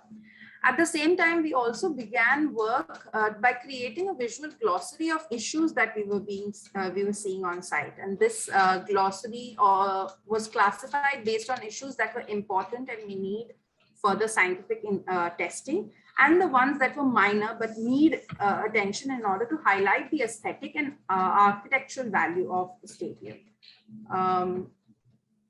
So this is just basically to give you a better understanding of how the plans were created. We had basically divided them into different components, and you also notice the kind of tools we use just for the survey to be carried out, and then also the way it was really documented. Each and every issue on site was documented. One of the other issues that we did notice was the time that it took for us to conduct the survey, just because of the scale of the site and the timelines of the project. So in order to make sure that that went smoothly, we primarily conducted visual surveys. And these are the list of issues that were identified on site. The issues identified on site were primarily for the concrete components, and the first 7 that you see on the screen over here were identified as the primary issues, and the remaining were identified as the secondary issues on site. Of course, the deterioration of the degree of deterioration and the pattern varied depending on the component where you saw these issues, and of course their location on the site itself. Unfortunately, because of the time constraints, like I said, we weren't able to conduct a sounding survey, but that would be taken up when the implementation is done. Besides these issues that were primarily of concrete degradation, we also identified a few design and maintenance issues. Like, for example, on the left, you see there is missing plinth basically along the concourse level on the stadium, excluding the south pavilion. So a portion of the stadium has a plinth, whereas the remaining doesn't. And that is a significant issue that we have identified, which needs to be addressed during the implementation process. Another thing that has been identified is that the water disposal that is currently happening along the roof has been altered due to the introduction of pedestals, under the solar panel. So on the right, bottom right, you see the image of the roof with the solar pavilions, but just the pedestals below. In the next image, if you see, they have created, they've changed the way the water moves. So that is another thing that needs to be addressed. Other than that, there are also some metal plates that had been introduced over the course of the functioning of the stadium. There are a lot of open joints that have been identified, and of course, a lot of vegetation that has grown over time because of rain and just the way soil has deposited in the open joints. Finally, some of the other issues are very minimal, but basically there's a missing coping detail that are seen along the edges of the concrete wall that has been created on the open area of the stadium. And of course, there have been some measures that have been undertaken to protect these walls where you don't have a roof over time, but they need to be sort of verified, re-examined during the sounding survey in order to implement the corrective actions necessary. Of course, the process of the concrete conservation has been identified here, and basically it started with the characterization of concrete and the state of deterioration, then structural modeling and analysis, then peer review to discuss the findings, and then the recommendations. And the objectives were as they've been identified here. A lot of these structural issues, analysis and testing were carried out by the National Center of Safety and Heritage Structures, Department of Civil Engineering, IIT Madras. They basically undertook 3 visits to the site in order to implement a lot of, to first start with the visual survey, then implement some of the testing that had to be undertaken, and finally to re-evaluate all their findings on sites. As listed here in 9, there were 9 scientific tests and analysis that were conducted. The visual survey and assessment, the electrochemical and microanalytical tests to characterize the constituents of the concrete, appropriate testing to identify the location of rebars. Then sampling was done in order to ensure that we understand the current strength of the concrete, understand how much corrosion is seen on site visually, and what's the current state of the reinforcements, whether there's active corrosion still evident on site, and then the quality assessment using ultrasonic pulse velocity. And here are some of the images from while these tests were being undertaken on site. Core samples were dug in order to ensure that the compressive strength tests can be carried out, and then similar cores were also used to understand how much of the concrete has been carbonated. Half potential tests were carried out, and of course the cover depth measurement was also undertaken. After these tests were undertaken, what we also realized is that it's important to sort of disseminate the kind of work that is being undertaken and get information from our peers around the world in order to understand where we are in our process of the conservation and what are the other things that are being done across the world, and if there are any teachings from those practices that can be implemented on site. So in order to do this, we actually had organized a workshop in November 2021 for 2 days, where a lot of case studies on concrete conservations were showcased as part of the conversations, and we were able to really understand on how best to really approach the conservation thoughts beyond what we had identified as way forward.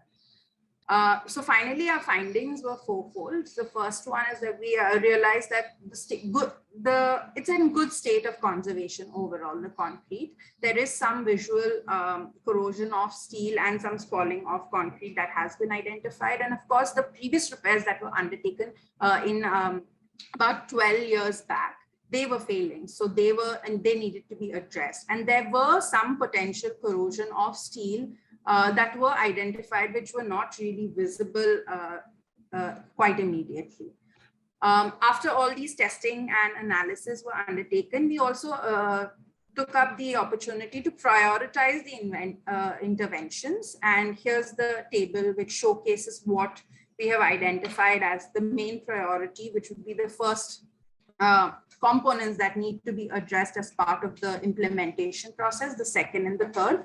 This was identified based on the value of the significance, the value, and the current threat to the components of the building itself. And based on severity and significance, we also identified the different recommendations that need to be undertaken in order to implement these processes.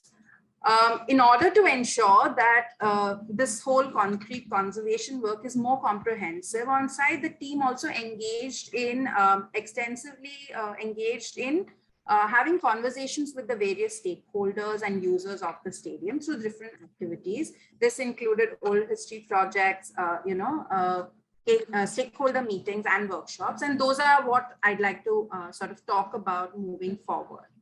What was identified also was that, this is a multi-dimensional space. It has a lot of multi-dimensional use, and it's a recreational space as of today, where a varied cross-section of people come in, and it's also a quality open space. So it needs to be considered in a more holistic manner in order to ensure the effectiveness of the whole project.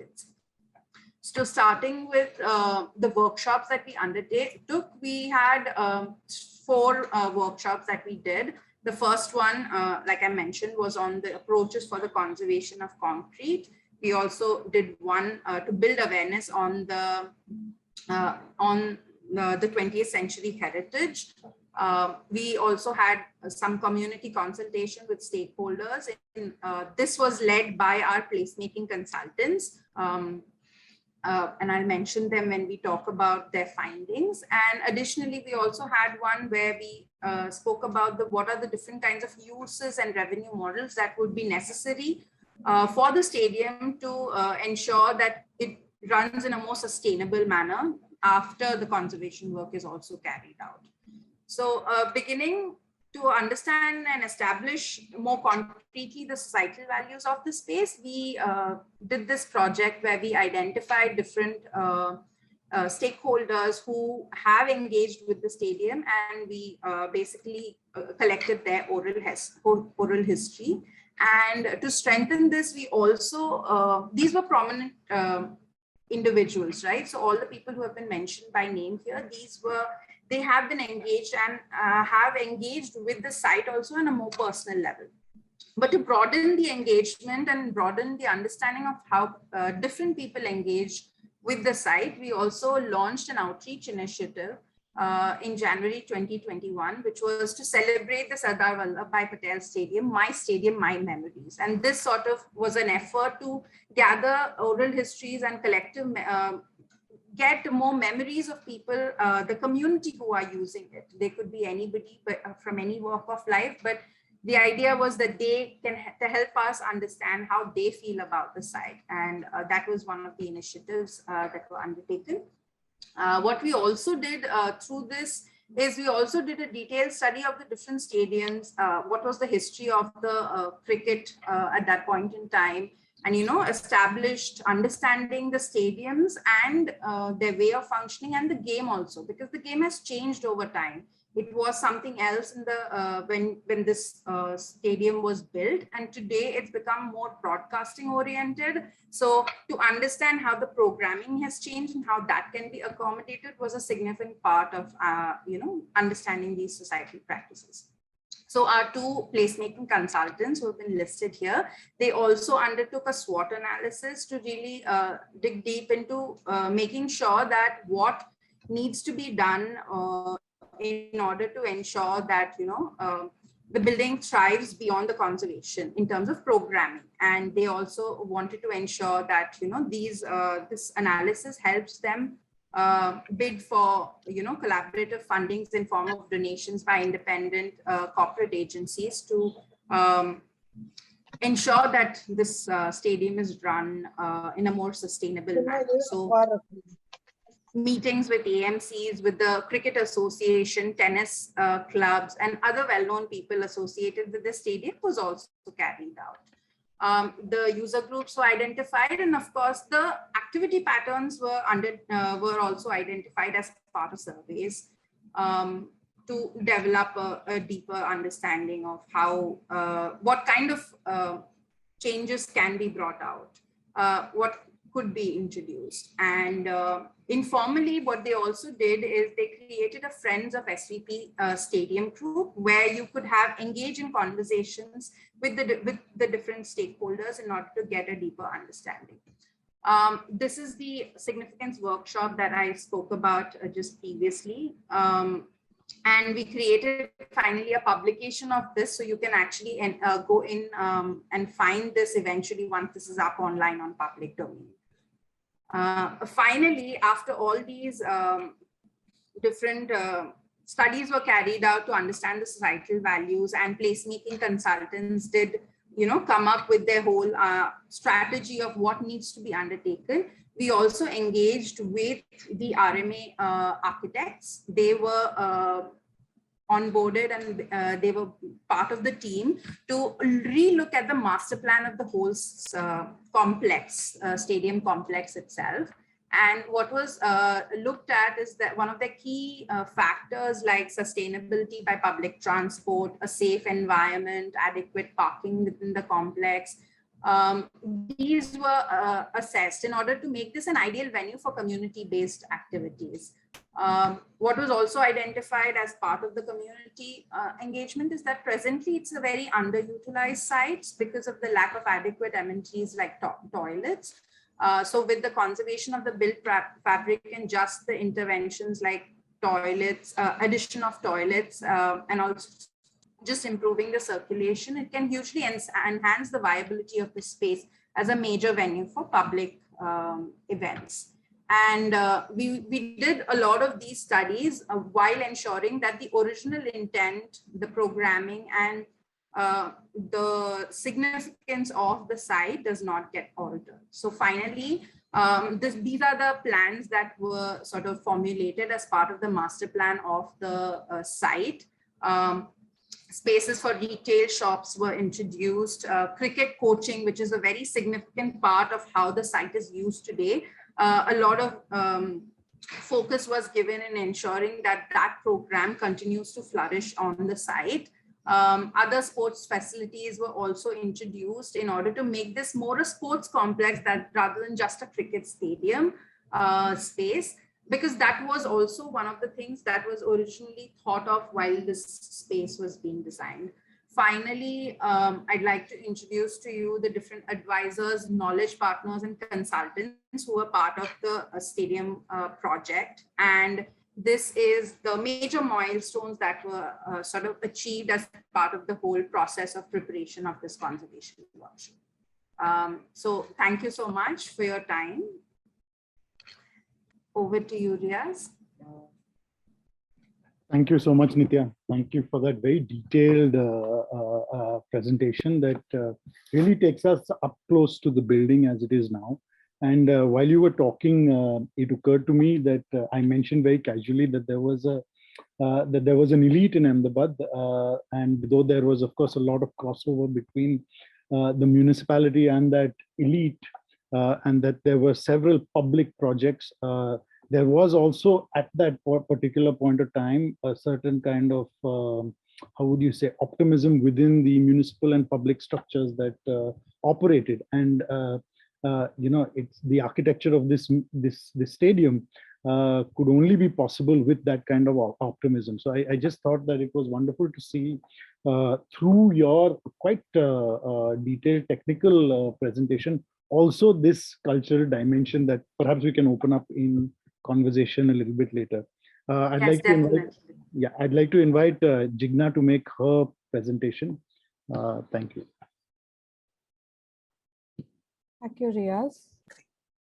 So I'll start by stating the obvious. Our CEPT campus is loved by all of us and is loved by everybody who studied here, and many of us, and we did a very basic, it's a very loved building, and a rough estimation is that we are more than 1,500 alumni of this campus, and all of us love it. And the first expression of the first expression of love that we saw for this place, and the first discussion of that FA building is heritage, or there are buildings on CEPT campus that should be considered heritage. That discussion started happening, or those conversations about CEPT campus and heritage at CEPT campus started happening when we first imagined or perceived, not imagined is the wrong word, perceived a threat to certain things that we hold very dear to us about the campus, certain places that we hold dear, certain buildings that we hold dear. And that is when when this discussion about CEPT being or buildings at CEPT being heritage started, the discussion started on. Unlike many other projects that we do about heritage, and Nitya has beautifully demonstrated how projects that are related to heritage need a much larger social discussion. This was a reflective exercise for us because we were changing very quickly. And most of us who were at CEPT, who were working here, we kind of took this up more as a reflective exercise, or about what makes this, what aspects of this campus, or what makes this campus heritage, and what about it beyond our love for this place makes it heritage. So those were so I'll present very briefly those discussions that we had, and then I will also get a little technical about how about the processes of conserving the FA building that we went about. So yeah, very quickly, this is where the building is located, and if you can you see my cursor here? Yeah, so you can see number 1 over here. This is our main campus. This is what we call CEPT campus. Over the years, the need of the building, or the need of the campus, the number of people, things we do on campus have increased. And so you can see that we've also kind of expanded our physical footprint. So number 2 over here is an extension. That's our new workshop is here. There is a auditorium over here where we have meetings. You'll see number 3 over here. This is where our research center is located. Number 4 over here is a little building that we've taken from MG Science to conduct our classes. Number 5, this is where faculty management is just now. Number 5 over here is our archives department. So we are spreading. But for the purpose of the discussion of heritage, we took the main campus that you see over here. This is the main campus. You will see different buildings here. And we kind of worked, we had a discussion about all the buildings. We had prepared this in 2018. So this building over here was not made yet. You'll see it in dotted. This is what was proposed, and that's what is being drawn and dotted here. So we had, this was our place, or this was the place that we engaged with. This is a graph that we made when we were studying about the number of students that were being enrolled on campus every year. So, and the total number. So you can see that for the longest time, till 1990s, in the first 30 years of the university, the number was close to 400, 500. Till 2005, this is a plateau of 800. This is when the university, this was when the Center of Environment Planning and Technology was kind of, it became a university recognized by UGC. And the university requires a large cohort of students. It requires more disciplines to be taught. The university needs diversity of education and multiple points of views and things like that. So you will see a sharp rise in the number of people who were inhabiting the campus. 2012 is when we had a shift in management and a serious rethinking of what our university stands for, what do we intend to do. So there were a couple of years of serious churning that went out where we kind of put hold on certain programs. You can see the numbers declining, but then once again, the numbers increasing. This is 2018, once again, when we conducted the studies, the total number of students on campus would be 1,700. With the new NEP, if we want to remain a university, which we very much intend to, we should soon have, we should be doubling this number. And that's the journey of the university, just in terms of sheer numbers. This is once again, some numbers that we got about the number of people we have in the university, non-academic staff, teaching staff, academic staff, visiting staff, adjunct faculties, and you'll see that those numbers, just the adjunct is 225. Otherwise, in 2018, the total number of people who were needed to run the institute would be close to 400, 500. And once again, with students increasing, number of books in the library in 1990s when we were studying was close to 18,000. Now it's close to 52,000. I mean, in 2018 to 52,000. This is when the new library building was just completed. Now, of course, it's much more than that. This keeps on growing like that. CRD of research projects, which the discussion, the research cell started in 2008. We didn't have data of 2017, but in 2016, 15 and 16, you see that just the number of projects and the number of activities around it, they keep on increasing. So sports facilities, parking facilities, etc. We did a gender ratio, and of course, when the university started, the number of women studying were much less. In 2017, the number of women studying were much more. In 2018 is when we introduced the, as legally required, introduced third gender as a this thing, and maybe if we look at the data after 2018, this will look different. We also have been struggling to have a more cosmopolitan crowd in the campus. Once again, as a university, we should be having that diversity. But we were a state university for a long time. And as you can see, those number of people from Gujarat, outside Gujarat, that keeps on changing as well. Just now, there are more, at this point, there are more students from outside Gujarat, not when we were studying. This was the kind of data that we made, that in 2007, when the institute was declared a university, what was the infrastructure that the institute had? And since then, till 2018, what was the new infrastructure that was added? So this was another study that we did, just as partial study, just also to identify what changed. What was the change in attitude about how we interact with the institute? Gauri Bharat, who's our architectural historian on the campus, she did a very interesting timeline of the campus, right from what were the ideas, when were the ideas floated, when were the changes of idea introduced, what were the kind of contestations that took place on campus about space, not about space. So there were multiple such contestations as well. I remember as a student, even we contested about the new amphitheater being introduced on campus, and we were worried that that a pond where we dunked our fellow students on their birthdays were going to be removed. There were students' contestations once again when new infrastructure was introduced. This was a very interesting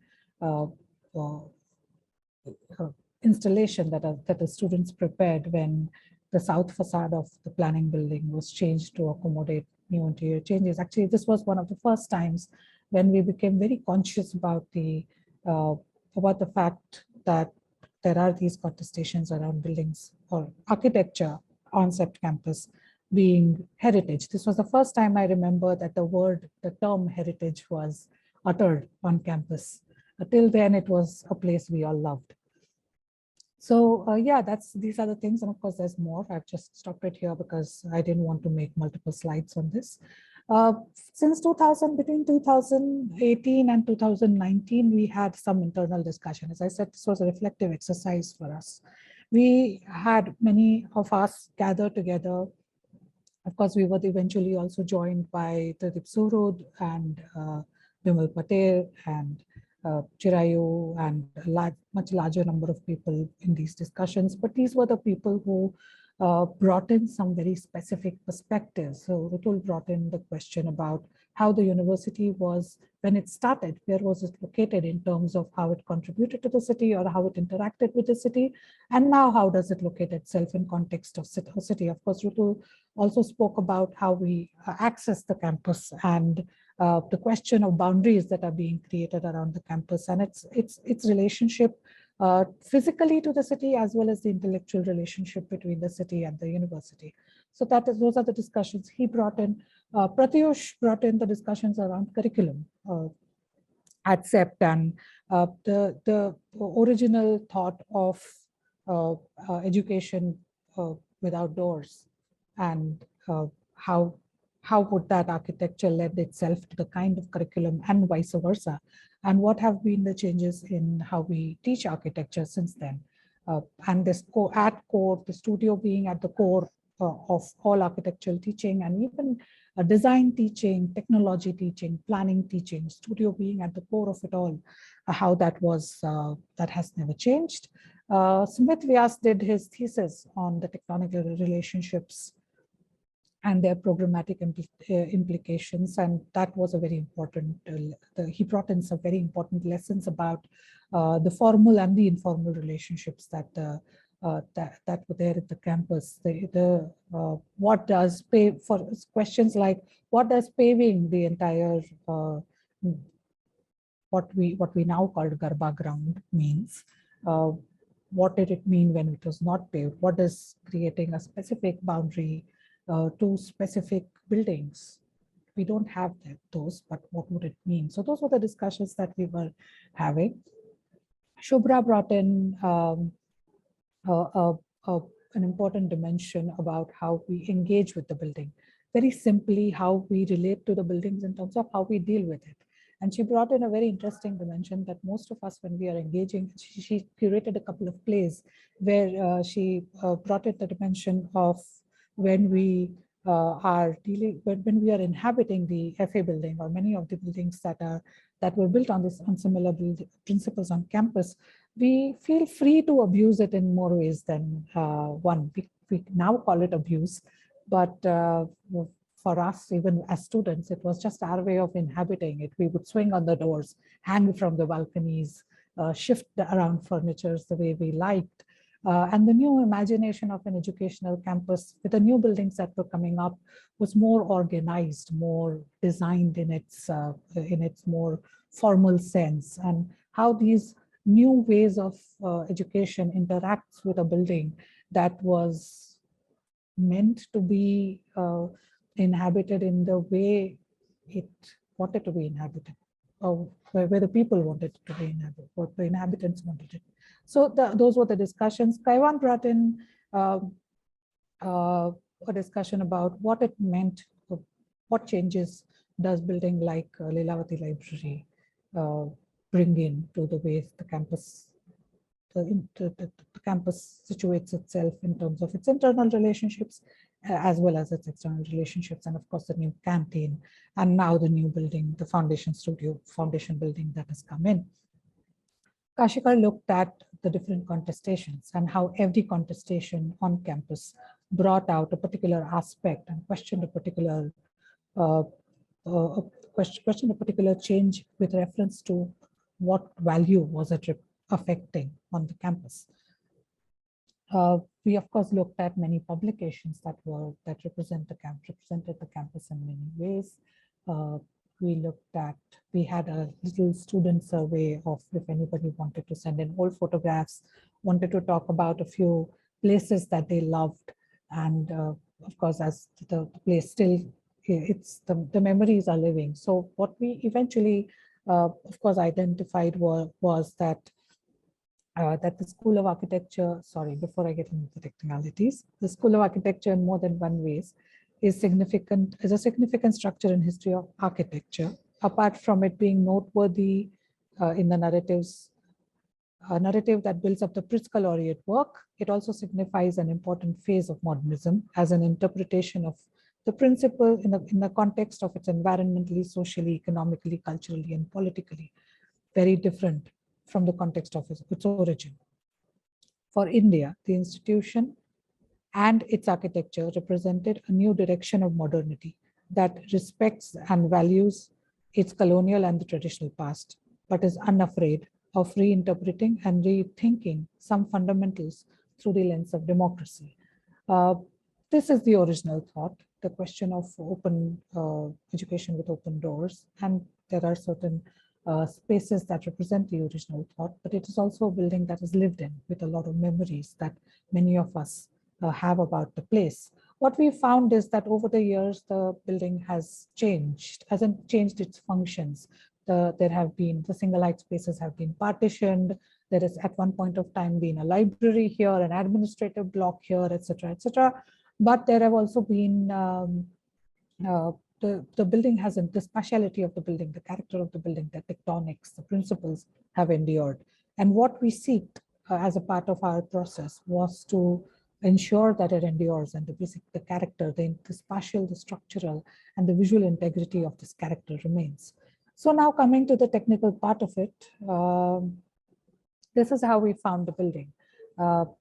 May I say that there were some major repairs. The building was started to be built in 1963, was completed in 1967, and it has endured a lot. It has endured changes, as I said, and also an earthquake, a significant earthquake. It has endured floods. And after the earthquake in 2001, there were many repairs that were done. But as I said, those repairs were done as if you repair a concrete building. The question of it being heritage or the question of integrity, structural integrity, etc., were not necessarily asked. And I don't think at that time those questions were very kind of widely known and practiced as well. In 2017, as I said, we took up this discussion as an internal exercise, and Professor Ajay, who taught most of us, and Mehul Shah, they took up the first task of identifying a visual assessment of what is wrong with the building. They presented us with a report. And after that, we took up these exercises where we took that in further detail. So what we found is that the concrete was much more deteriorated. Slabs were in very bad condition. The plasters were there on top. They were actually further damaging the structure. You can see that the doors that were there, they couldn't swing properly because of the layers of plasters that we constantly kept on adding. The bricks were not in the brick walls, the load-bearing brick walls were not in such a bad shape. There were little smaller issues that I will discuss. We have Nigar here with us, Nigar Sheikh, who was the engineer with us, our in-house engineer once again, who also runs the conservation lab now. And Khushi Shah possibly is here, I'm not sure, but these were also our team members when we were discussing this. You can see that those gargoyles that are quite important were all damaged beyond repair. The first task that we took up was that with a group of engineers, Nigar and K.U. Shah from Mehul Shah's office, engineers, they went on with hammer testing on the entire concrete structure, all the concrete surfaces. And the hammer testing would give us certain hollow sounds at certain places where there would be carbonation, etc., etc. Khushi and her team took up this task of also preparing samples at our conservation lab with Bansal charts. There were two tasks that we had. One was to make sure that there is the new concrete mix that we prepare for replacement and repair was not only closest to the color, but also the structure. its structural behavior is similar. This is what was the first task, and it was not pretty. All the damaged concrete, which was extremely dangerous, and dangerous to the extent that if it falls, there would be a threat to human life, to students who would be working there. It was all first removed. And as you can see that we would find the reinforcement inside entirely corroded in certain places and extremely damaged. Most of this was held by plaster, in some cases by a kind of a mesh. And in most of these cases, what we had done was also put a kind of a false mesh so that if something falls, it doesn't fall down on students, but it is just held there. So yeah, this was our first task. You can see that the top slab over here was practically in a terrible condition, and we had to bring it down. There was a series of safeguarding work that we did, and the bad damaged slab was removed. This is another view of the slabs being removed. The beams also on the south side, the north side beams, the gargoyle beams, the gutter beams were in very bad shape, and they also had to be removed. They had also twisted along with them being heavily damaged because of weather. That's the view of how it looked like when much of the slab was removed. The fins on the north side were all bulging, and they were also removed. You can see the damaged fins on this side and then being removed over here. There was much of the concrete at the lower level, almost 80% of concrete at the lower level, while plastered after the earthquake, was still found to be in good condition, and we've kept it like that. So we've removed the plaster and the concrete, the exposed concrete, and it's a good condition, except for the tachas that were made during the plaster this thing, and we've kept it with the tachas just like that. But there were 20% of slab that was in not a good condition. This was to be repaired. We took a decision that removing this slab and also the beams would be a lot more damaging than repairing this. So this we repaired with the polymer concrete, polymer reinforced concrete. So this is, you can see that many of these beams that were carbonated and bulged were removed. These are some things from the lab, the test, the strength of the new brick. So we wanted to match the strength of the new brick, strength of the new concrete. And we had some core cuts done after the polymer reinforced repairs were done. This is the process of how we identified bricks, core cutting processes. And this is the example of bonding between the RCC and the polymer concrete. This is the north side gutter, where you could see that the slab is removed. This is the shuttering that was done. There's also we also found that there were certain decisions that were made during this time, which were kind of that were linking to the visual integrity of the building as well. So the shuttering pattern that you see on the RCC now was, of course, on the basis of the shuttering, the metal shuttering that was used at that time. Now that shuttering is not used anymore. So the choice that was given to us was that either we use ply and we put grooves for that.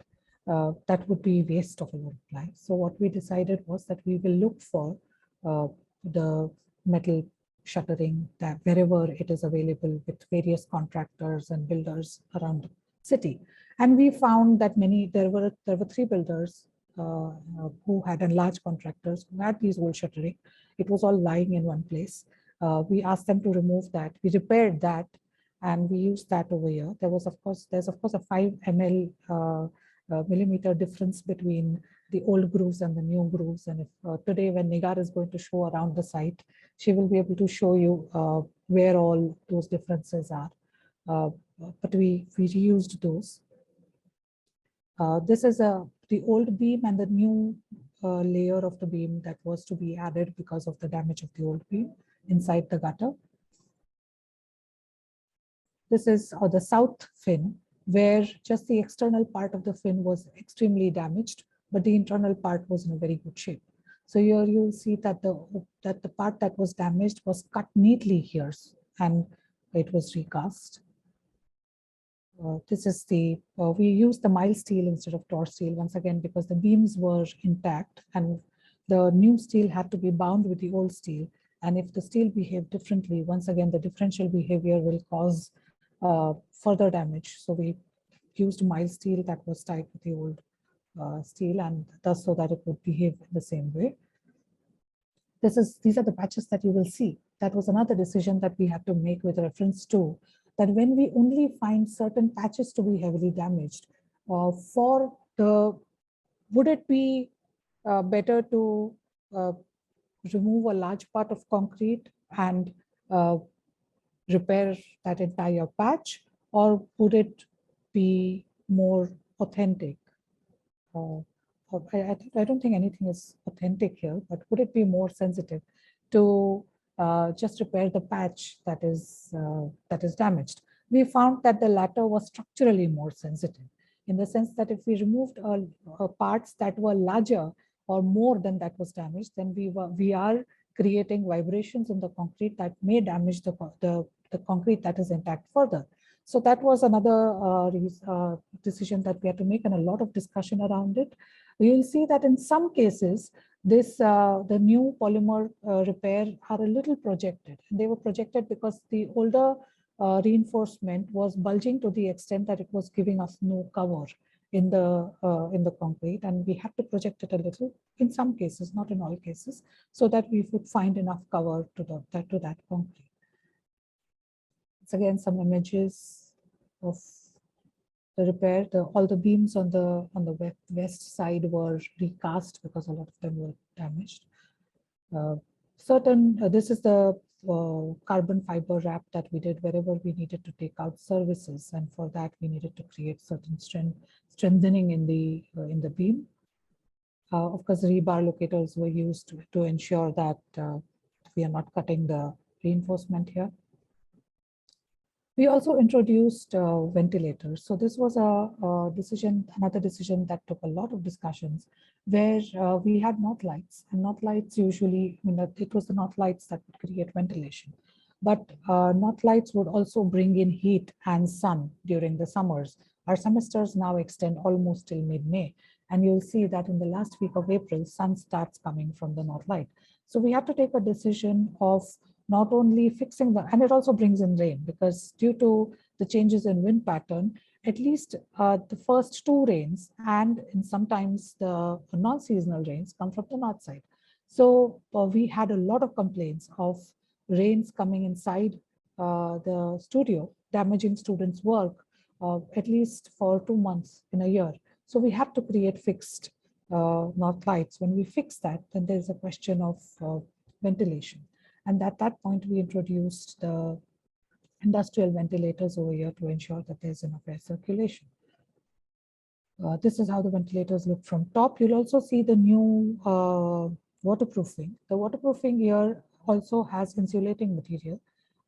Together with the ventilators, the HUC, I'm forgetting the short form of it, the fans that we used, which you'll see in the images, and the insulation here. All of it together promises to reduce 4 to 5 degrees of temperature between outside and inside. So that was these are the non-reflective glasses as well. So sorry, reflective glasses that don't allow heat inside, radiation heat inside. Nigar here then took over with reference to the cracks that we saw in the load-bearing walls. There there's some cracks that we thought were very minor. And for the minor cracks, we have just now introduced crack meters. We're going to observe it for a year. And if those cracks are not widening, we will take the repairs according to that. However, we also found other cracks. We found this major crack on the southwest side of the building that was deep and it was widening. So this crack was the first layer of bricks on both sides were repaired. There was stapling done through reinforcement inside. So the crack was joined, and then the surface was then rebuilt with new bricks. If here, when we use the new bricks, we we had to replace certain partition walls because the partition walls had bulged. They were reinforced. There were metal bars basically used in the partition for reinforcing them, and it was because of those steel bars that reinforced the bricks were bulging. The brick walls were bulging. The partition walls were bulging. So we had to remove the partition walls. We reconstructed those with alternative fiber reinforcements. We reuse those same bricks then to repair many of these load-bearing brick walls to ensure that then the bricks are not differential in their strengths. This is how there were some ways important things that we had to care for. For example, this scale was extremely vulnerable to chipping, to when the repair works was going on, and one of our major task was to make sure that the scale doesn't get damaged even in iota. And today, when you look at the campus, when Nigar will take you around, you'll know what's going on. We created certain mock-ups for the new layout, and we had many faculty discussions about what the new spaces of FA would look like. Of course, the discussions were about the amount of flexibility that the new spaces should have, the amount of changes that the new spaces, that every studio will require, and that every studio requirement for their studies will be unique. And how do you achieve that? These are the examples of the flooring bricks being replaced. This is a regular activity at CEPT, and we are in the process of preparing a maintenance manual for continuing the repairs of the new building of the restored building as well. There's a replacement of the quota stone here and on the ramp. And yeah, these are some images of how it is concluded. Some photographs of the way the studios look like now and the way the buildings looks like now.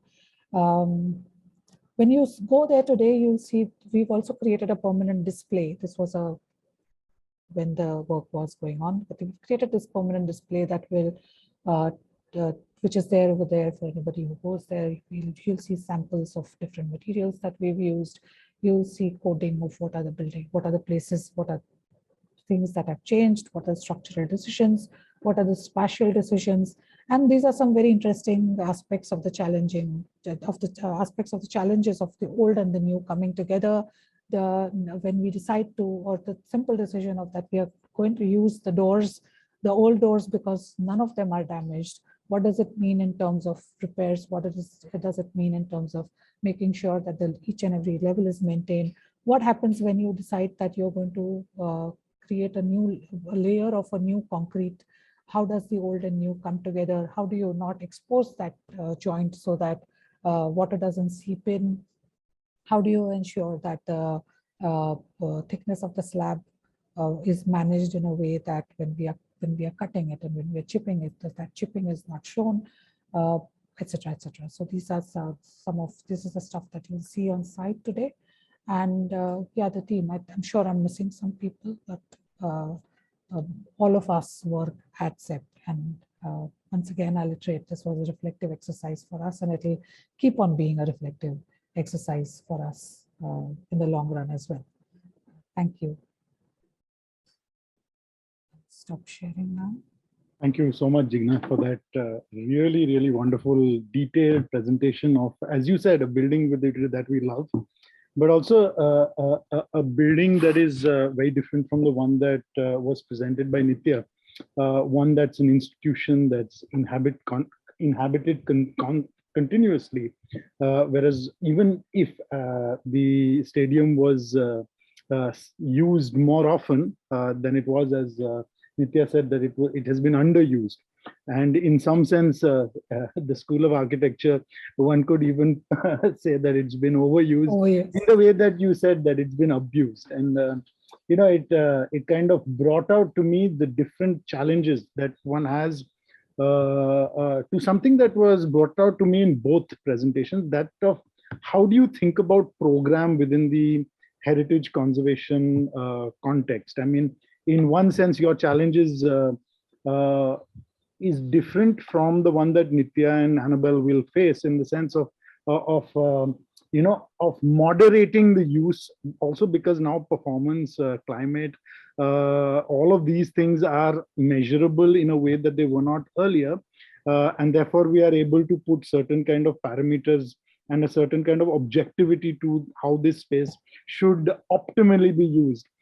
Something that was never part of the narrative of such a place. So I'm curious, and I just want to open up this conversation, that suddenly we've got benchmarks that we can refer to. A space that was organically used now has, as you said, has become more organized, but even in the way that we imagine it, and the whole process of engaging with it in this fabulously meticulous way has changed the imagination that we have with this building. So I'd like you to kind of perhaps start with that, and Nitya to kind of maybe come in and say that when one thinks about program for a building like the stadium, there is again organic use of the cricket coaching, and people will use it for morning exercise.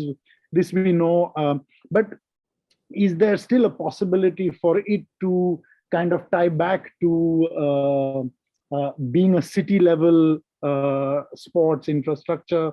How do you think about these things in the two very different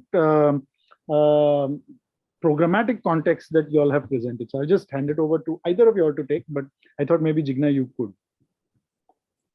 I don't know if it is a direct answer to the question that you're asking, but there was this discussion that we were having when the number of students were increasing exponentially, and there is the new requirements and the need to organize, and all of that was being discussed. And there was one, of course, as people who have studied in this building and who have loved and practically lived here when we were students, we romanticize the informality to no end, and any attempt to organize it, to formalize it, the first reaction that even I have is no, don't.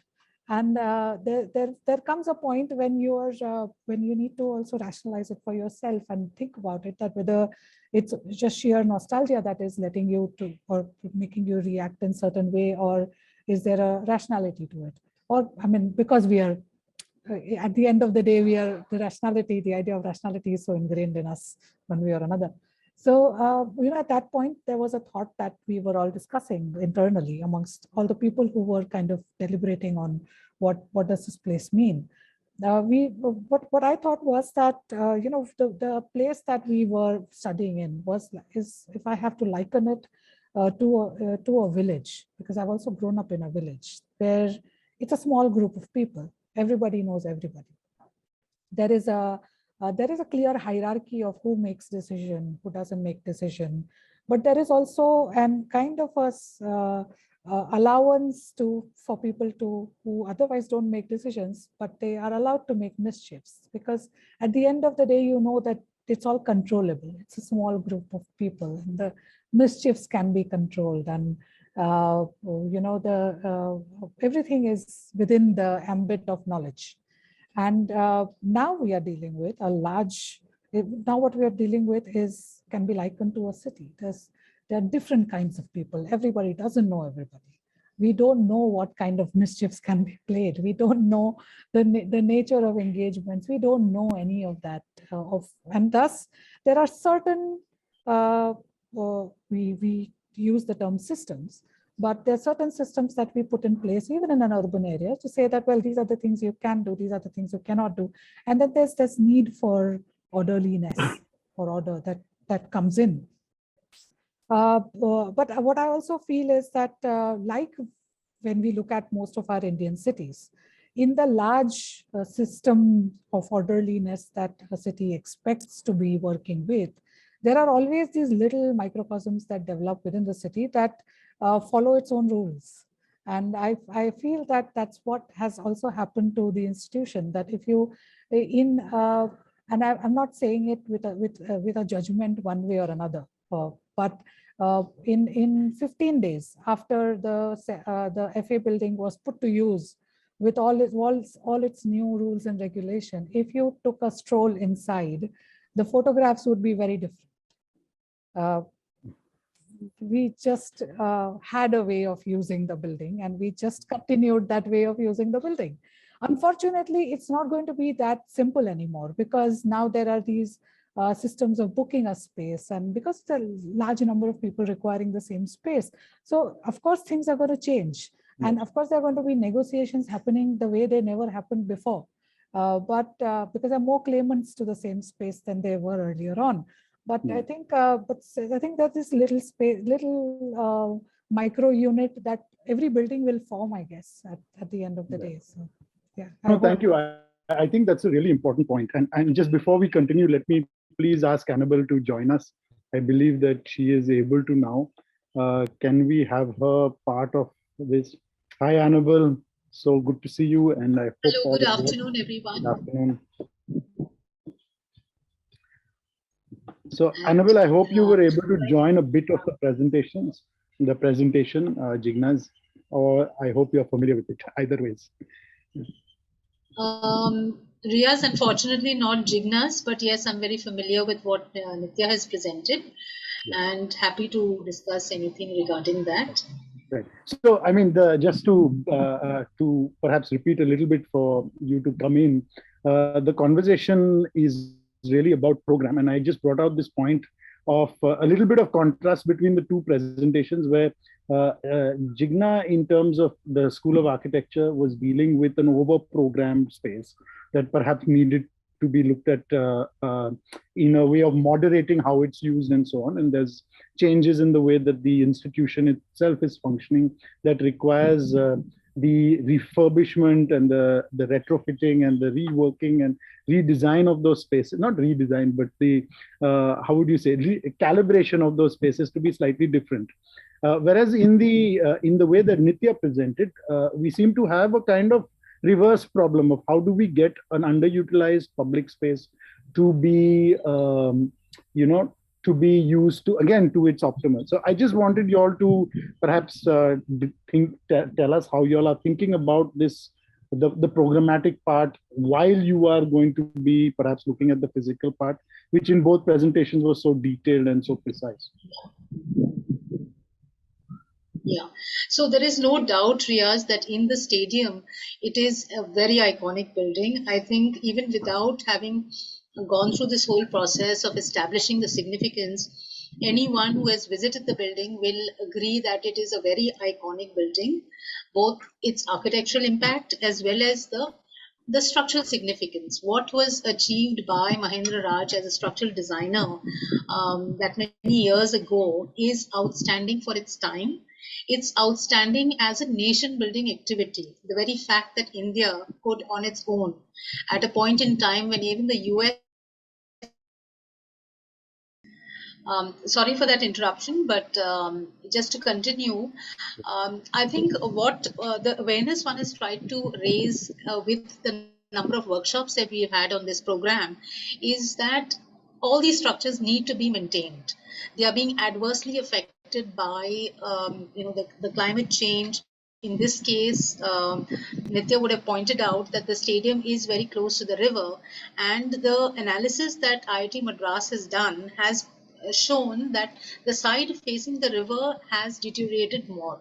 So the humidity has had a huge impact on the fabric. The other aspect is that there are two major streets on either side of the stadium. The increase in carbon dioxide has definitely caused carbonation of the concrete, and that is a major cause of concern. So I think the awareness we have tried to raise here that these are spectacular buildings, there's no doubt. These are buildings that the community is using. Yes, they are underutilized. I'll just touch upon that part in a bit. But it is maintenance and awareness of the fact that maintenance is required at a very regular interval. And the program we have worked out with IIT Madras is that if this conservation is undertaken as proposed, we can have a building which is, I won't say maintenance free, but minimum maintenance for at least 35 years. That is what we are trying to achieve. Okay, now to come to the part of the program, any building when it is designed for such a specific use, will have a life frame, so to say. It will be, effective for the use that it had been designed for a particular time frame. And uses change. Now, in this case, a new stadium has been built completely, but the building, the spaces around are being used so effectively by the community that this is what we want to try and, I won't say institutionalize, but formalize, so that, it gets sustainable. Just now, the cost of maintenance is so high that the temptation is to demolish and rebuild, like we've seen in so many other cases across the country. So I think if we are able to make that point that sustainable use of these buildings is definitely possible, we would have achieved a very good example of what can be done with these structures. Right. So yeah, so I just this whole issue of maintenance and also across the two presentations there were two images which caught my attention. One was Nitya, when you showed this the concrete being kind of tested with this. You mentioned the name, but let's say it's a very high-tech device that is able to send some kind of sound pulse, and you're able to record, and you get a sense of what's happening inside. And then there was Jigna's team with a hammer walking around and hammering that poor fellow concrete. But I'm just putting these into two contrasting kind of as two contrasting images, because it occurred to me, and it kind of, I just take you on a little bit of a trajectory that it took me on, in the sense that construction at the time of these modern buildings was a very important factor in envisioning what the space, the city was going to be like. The modernity that was going to be attributed was not just the final product, but also the processes of construction that were brought in. Concrete, brickwork of a certain type, which was not familiar at that time. And it occurred to me that there were two different approaches here. One, and I know that I'm technically probably off the mark, but this is just in some sort of just an attitude towards material and construction. One which is using new techniques and is in that sense a modernizing of the modern processes in order that it is able to be more precise, and perhaps a building like the stadium needs that. But on the other hand, you've got an institutional building of a different scale, a different type of structural system, which can afford a more rudimentary, if I can call it that, approach, which is equally effective for what it needs to do. And one is not necessarily making a value judgment of one being better than the other, but one is also saying that there's a certain idea of modernity in the processes that one institutes and uses in order to renovate these buildings. And that talks about a certain approach to heritage and so on. I'd just like you to kind of comment, or maybe your thoughts on the way that construction and the maintenance process itself becomes significant in the entire building of the heritage and heritage object, and taking it further, if I can just put it that way. Any of you all can respond. No, so Nitya, Annabel, if I'm not mistaken, that gadget was a rebar locator, right? Yeah. Okay. So, sorry, Annabel, you're on mute. Sorry. So that was a rebar locator, and for your information, we have actually, Nitya would explain that we've used everything possible that was needed for the sheer scale of this building. I think what took us all by surprise was when we actually got down to ground and realized the scale of the building. It's 250 meters across. So that is what we realized, that we have to use technologies. There are instances when we've had to use a forklift crane to get up to the top, and Nitya has herself been in that crane and taken the photographs and done the investigations at that level. So we have used everything possible. We've manually taken photographs, we've manually done the test for see if there is falling of concrete. So yes, we have combined technology with not so high tech methods, and I think it's entirely dependent on the scale of the building in this case. For a scale of that size, I wouldn't even suggest using something so high tech, but if one is to do it for this scale of building, yes, then technology definitely is a better option. Right. So and I'll just add to that, actually, the intent was to start, do a sounding survey with the hammers that Jigna showed, but just the volume, like Annabel mentioned, the scale, the surface area that had to be covered, it would not have been possible. I mean, we would still be just sounding if we were to do it. So that's why we chose to take a different approach and methodology towards addressing those issues. Yeah, perhaps my example was too visual one and not technical enough. But the point I'm trying to perhaps get at is whether there is there is of course a technical side of looking at compatibility between old material and new material when you are doing these processes. But I was wondering whether there is, as there was at the time of inception of these buildings, a building program that is to be achieved, that there is a, whether you call it a kind of, what would you say, a kind of enhancement of skills that are there, or whether there is, whether it's, my question is really whether it's part of the heritage building exercise and it's conceived as way, and of course there will be a certain contingency to what is necessary to be done. But I was just trying to kind of perhaps make this connection between that time when construction was part of the modernness of the building, and whether if we are looking at heritage, there's a way to think this through. So, Riyaz, if I may, go ahead, Anna. So if I may very briefly touch on this, I think what we have tried to be very conscious in the stadium is the significance of each component. So a very detailed study has been done of what is significant. Undoubtedly, it's the cantilevered roof that is the most significant. Fortunately for this building, that is also in the best condition.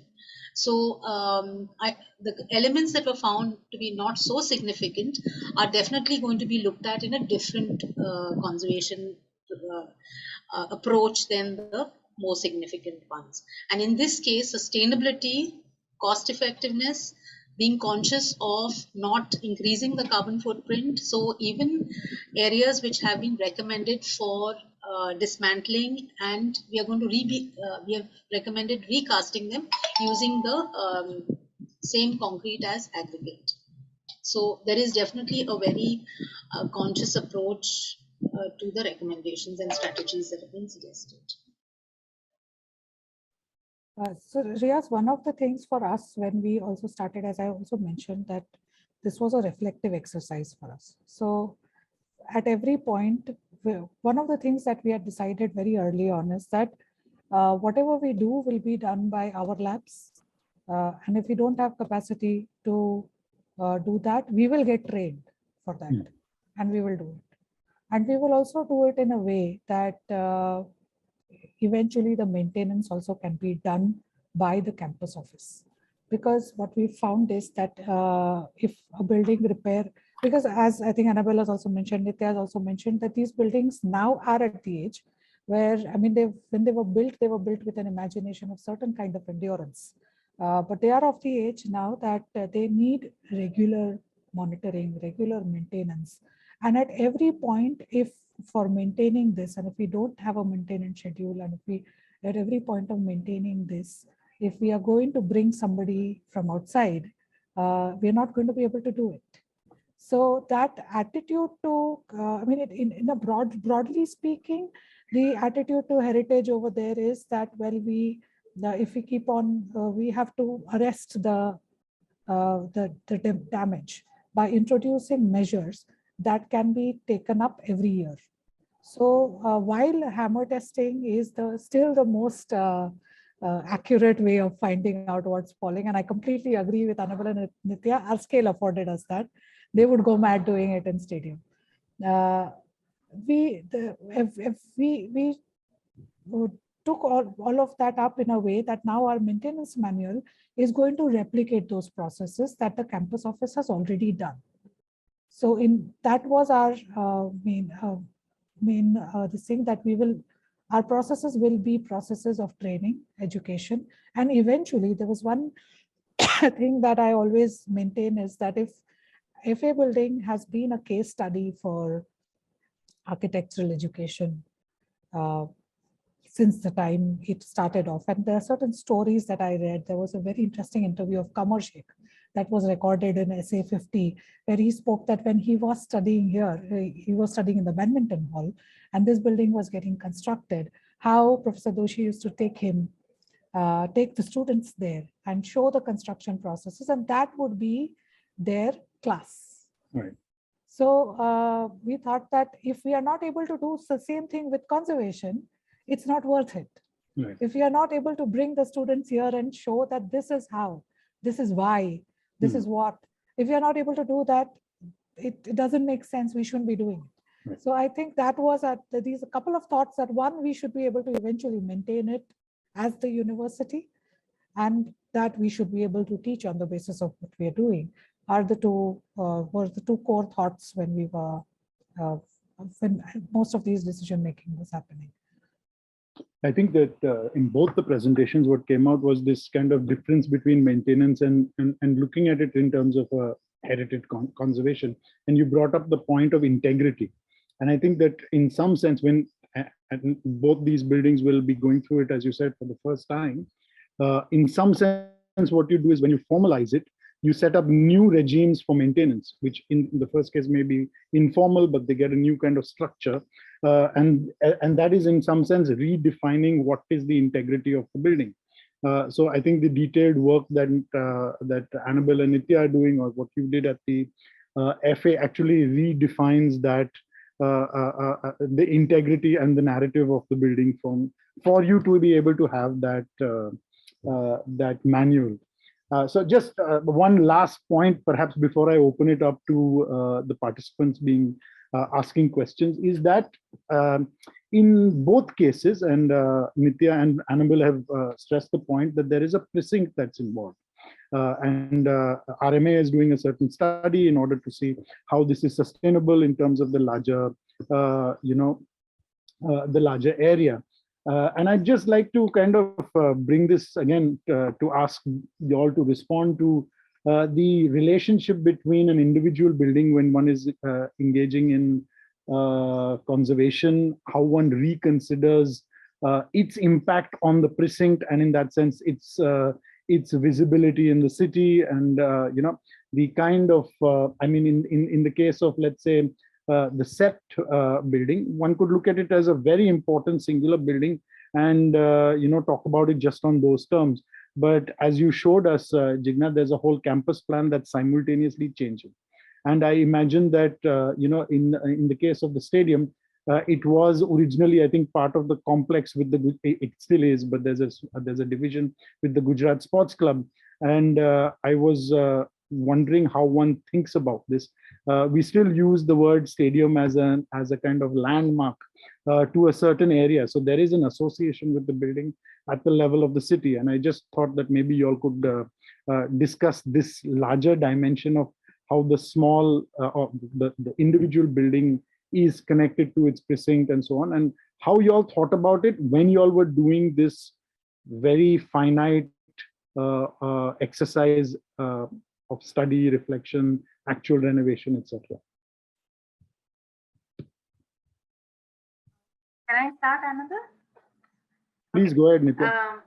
Great. So what I think the point here that I'd like to bring up is the fact that this is a public building, right? So there are a lot of different kinds of users who have been coming in to use it. They may be residents who are staying right adjacent to the stadium or from somewhere else within the city or the neighborhood itself. So that is why, because the way the people of the city were engaging with the building itself, it was a critical need to make sure that we actually understand how the building is being used by different kinds of people as well. The other thing that sort of made it important for us to really understand it or think about it in a larger scale is that it has changed over time, the way the building was used, because of various reasons. Initially, it was built with a certain intent and with a certain, form, but over time, because of the various reasons, that has changed. So how do you accommodate those kinds of change while ensuring that it is used and sustainably used by the people around, that was critical. So that's why we chose to look at it from the point of view of who are using it, how are they using it, there are different spaces. So are they using one place separate differently from the other?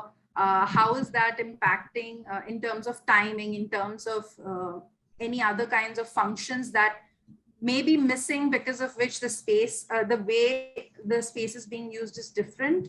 And if, say, for example, that space, that need is addressed, and so, like, for example, if toilets are not there and that's why people are using it only for a certain time period, if the introduction of toilets will change the way the people will use it, so that does that mean the time they spend on the site, will that increase? And if so, will that need different kinds of users to be further brought in to liven up the space and make it used in a different manner? So I think that was the scale, and the kind of user group that was using the space sort of dictated the way we approach and look at it from a more urban point of view, as well as, look at the conservation of concrete from a building scale level. For CEPT, it's a very, very complicated question. Nevertheless, I think there are a couple of instances that I'd like to present. One is an instance that Riaz, with you, I have discussed that in somewhere around 2016, 15 or 16, around that time, there were these discussions, there were these changes that were being introduced. And I think for the first large scale shift was being introduced on the campus. And that was the time when there were a lot of discussions around that this is a heritage campus, and the term was first uttered about any building on campus. And as we discussed till that point of time, it was our building. And now we are discussing this as heritage building.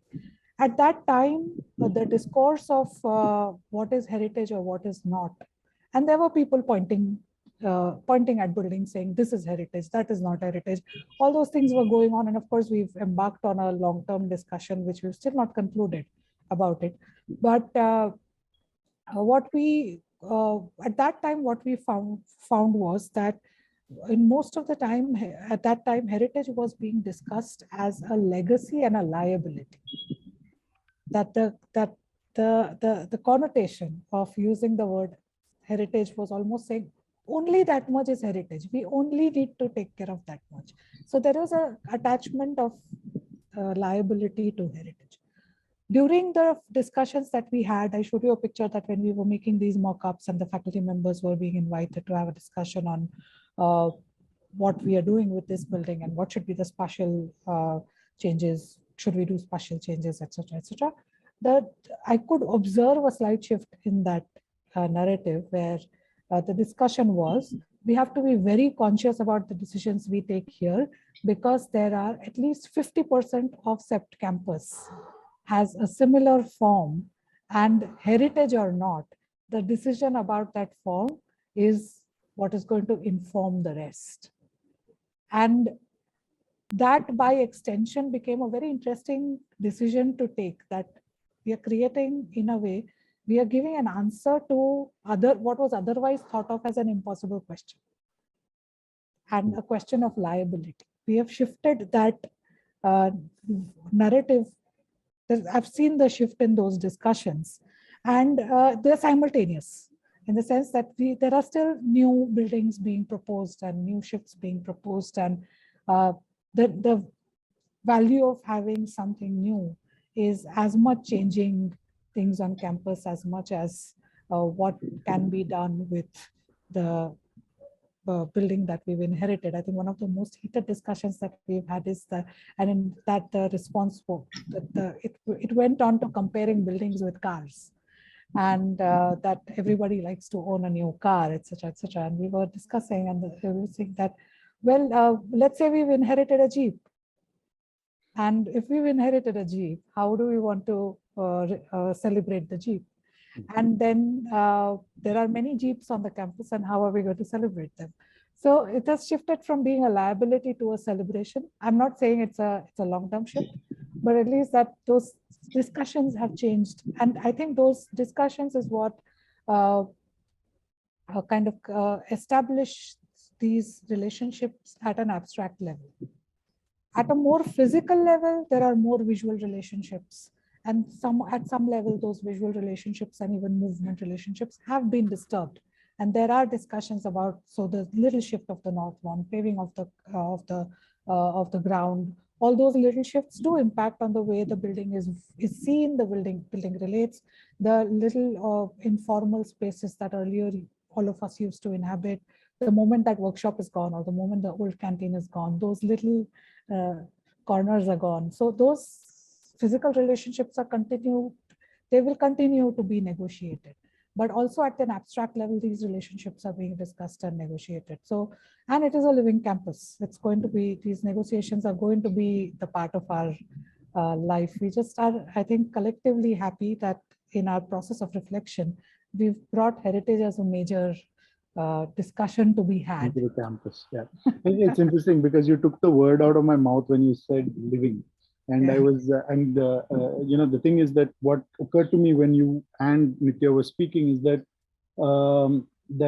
you know, one of the reasons why heritage, and this is my experience with the old city and the World Heritage, World Heritage City project, is that one of the reasons for the sense of it being a liability is that there's a perception of fixing it, and there's this deep contradiction between that fixity and being alive, anything, the building, the campus, the city, etc. And it seems that it's only through the practice, as you all have demonstrated, that this can remain alive, and that the questions that the process itself engages with and opens up, you know, from a theoretical position to that which has to engage with this aliveness is something that's going to be interesting to see how it feeds back into informing notions of heritage itself. So, I mean, I just thought that that's important to note in our kind of context. And I'd just like to perhaps ask Annabel to come in on this whole issue of a living entity and heritage, and how one kind of approaches it as one rather than something that is historical, particularly in the case of a building that's iconic. And how do we kind of look at this?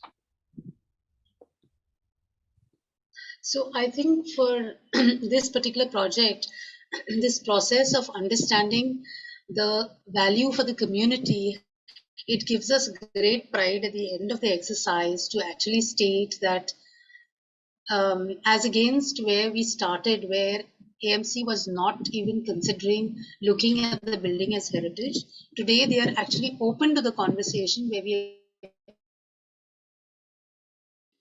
using the stadium when they were young to play cricket, etc., actually understood why the building was iconic structurally, architecturally, but also how they have spent so for the local people, how it's an important open space, the lung it is for the. So I think this whole process has been very, very effective as well as useful. So I think that has been one of the major achievements, if one were to put it that way. And it's only been possible because of the nature of the exercise. You know, it had the luxury of getting a grant from the Getty Foundation, where one could engage with this kind of a process. Typically, you don't have that luxury because you're just looking at the concrete issues and you're just looking at what the building needs structurally. So I think one has to accept and acknowledge the fact that the process here has been good, both for the fact that we have been able to get AMC finally to consider the building as heritage, as well as the people to realize how important the structure it is. We haven't got any questions from our participants, it seems. So there's the Ajay Huda is asking if it's exciting to do a sensitive surgery of a heritage infrastructure.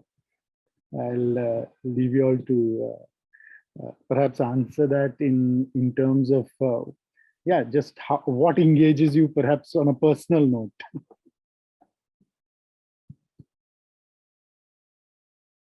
I don't think I can give a very serious answer to that, so I'll just leave it at that. It is an exciting process, but my answer is a little playful and won't kind of suit this forum. So some other time. Maybe I will take that up just to highlight a few things about the stadium.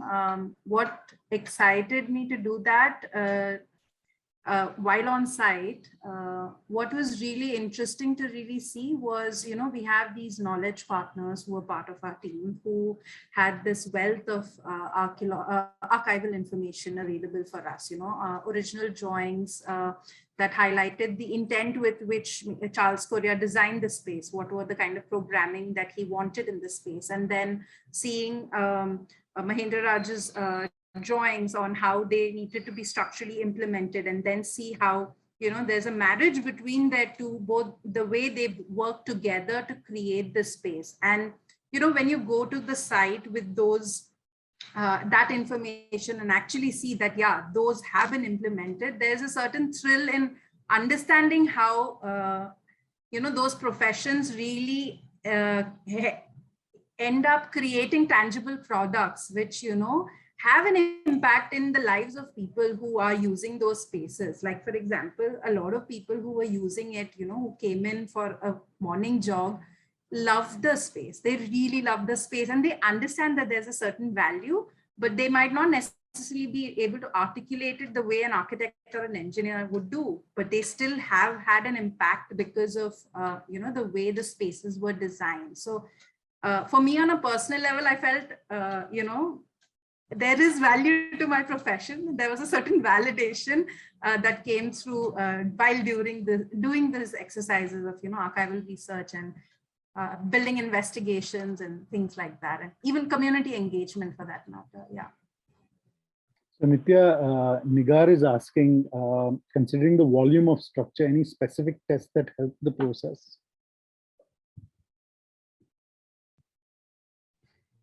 I think visual survey, I think it's the most underrated tool that we talk about. We think of it as a very rudimentary exercise to undertake visual survey, but that was one of the most important methodologies that we implemented on site. And that was what helped us, do specific strategic testing as well. So when we were doing visual surveys, we actually identified which are the areas, that need more attention. And then, all the other testing could be implemented in those areas. And then, say, for example, there were areas where there weren't as much issues that were being seen. So, we could get that range of what are the ways the building is deteriorating for the scale just by using visual surveys. So even though it may be considered a rudimentary tool, I think it's one of the most important and crucial steps that one should take up.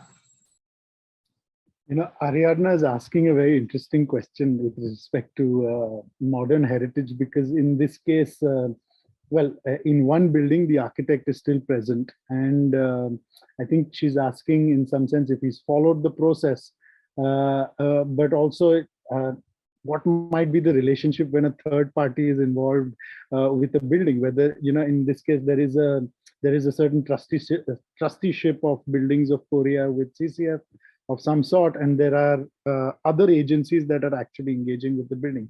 So perhaps it's, I'll ask Ariadna's question in a slightly more general way, is how you all kind of engaged or dealt with this dynamic of having the architect present in some way or the other, in sense, in one case through an institute, in the other case through the architect being present.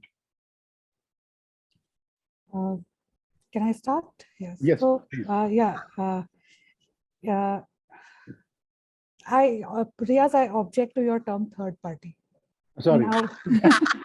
I'm sorry. I think that's lack of a better word. I'm very sorry. I didn't know how to say it.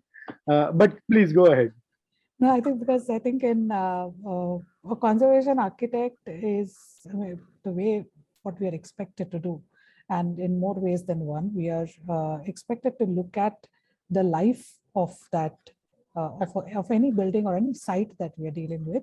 And of course, the original idea, the architect, the thoughts and all are extremely important. But the imagination of value is is to be understood as through its life, that a value that was imagined, and as architects we all know, and it has been understood that there is an intention at the time of building. And in this case, the intention of when it comes to School of Architecture, the intention itself was that the building gets inhabited and the building gets occupied in a certain way.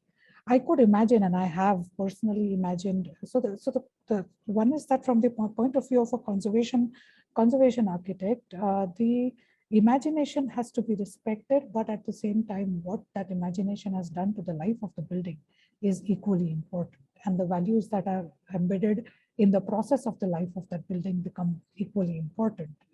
I have imagined in my head, I've met Professor Doshi when we started this process, heard him out, talked to him about what we intend to do, etc., etc. It has not been a formal engagement, but more of an informal one. And yes, he'll always remain our teacher, he'll always remain our professor, so that discussion is always there. But I oftentimes I've wondered that if in case of CEPT, there is a proposal by Professor Doshi in 2016 about the extension of the campus.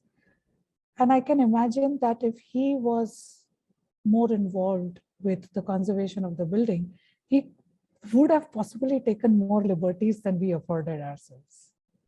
Because there is a sense of authorship to that building that the architect has, the sense of singular authorship that is there. Whereas a conservation architect, or whoever is involved in conservation, looks at that building as a result of a collective authorship. And I think it is that difference that needs to be respected.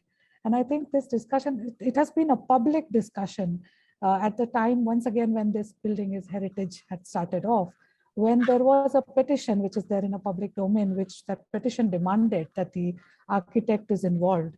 And there was a counter argument made by somebody else saying that why is that a necessity when heritage is a collective social contract? And it is not a domain of the singular author. So I think it's more of a philosophical question about authorship that when we talk about involving the architects or engaging with the architects. Annabel, would you like to respond to that? Yeah, so I can take up the same aspect for the stadium, though I have to say there's a little bit of a difference here that both the Charles Collier Foundation and Mr. Mahendra Raj himself have been engaged with this process that we've gone through very closely. However, it has been more with the technical, understanding of the building than really the new program or the plan for the building. So the Charles Collier Foundation has not really engaged in what is being proposed now, but they have been very cooperative in giving us all the information that we needed to understand how the building was planned. So I think in that sense, there has been very close engagement with both the architect. But specifically, I have to mention that Mr. Mahendra Raj himself has gone through all the studies that IIT has conducted. He has given his opinion of what he feels was very accurately assessed by IIT Madras. And the understanding that IIT Madras is brought to the building after the appreciated as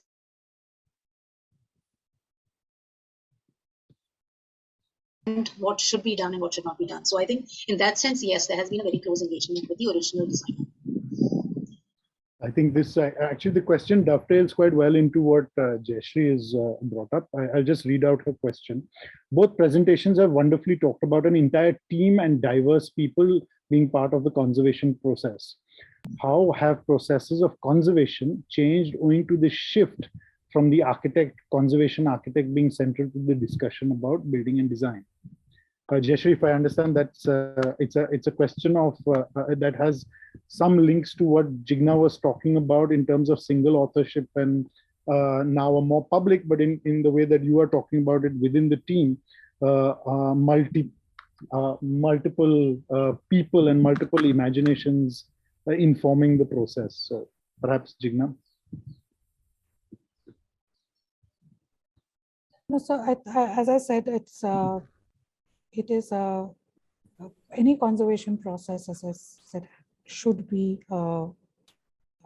it cannot be a thing. It's not the same as making a modernist building. And in a way, I also, the reason why I'm kind of hesitating a bit is I also realize that it stands slightly, it's an antithesis to the way modernist buildings were conceived and built, which were thought of as single authorship building, a master architect, one idea, original idea buildings, and that these buildings have had life beyond possibly exactly as the authors imagined, possibly not, but have had, and conservation demands for it to not be that.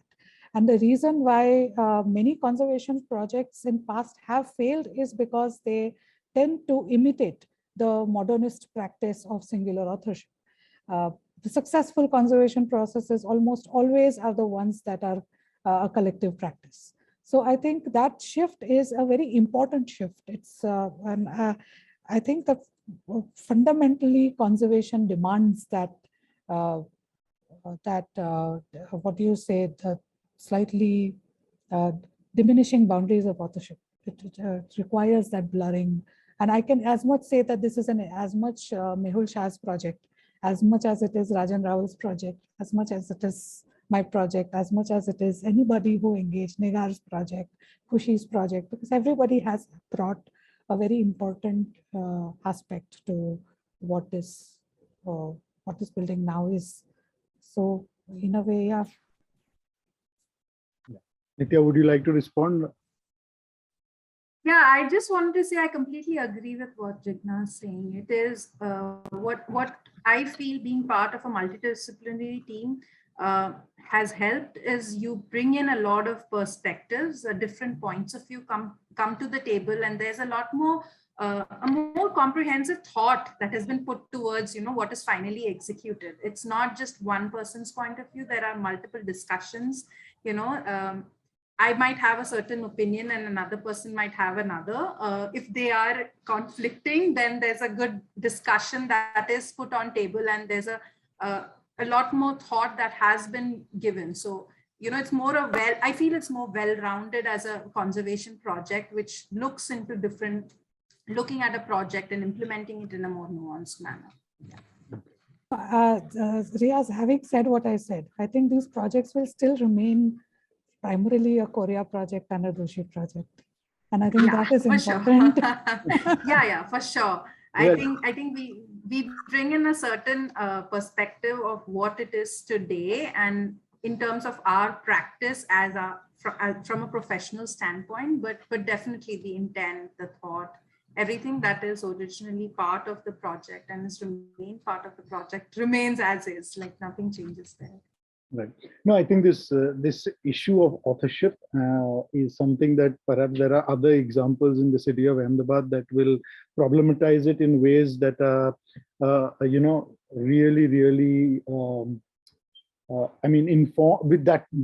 necessarily inform the processes of conservation that are to be implemented. For example, IIM, because you've already got 2 generations of architects who built there after the master.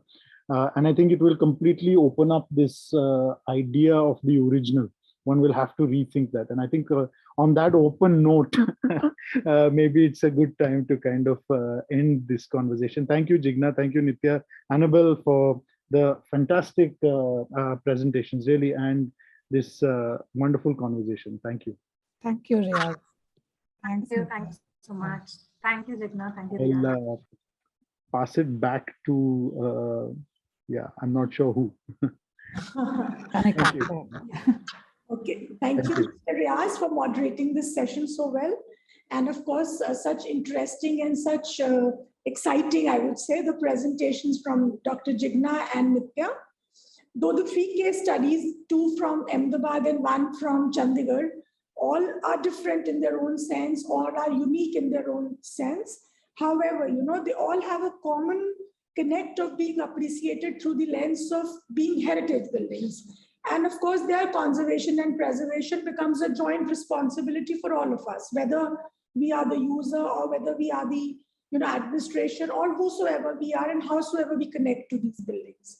So I think this discourse was very interesting, and this discourse also opens up a lot of venues for future course of thinking and action as to how people can take on such conservation actions, and how people can involve themselves and how their involvement benefits these processes, so to say.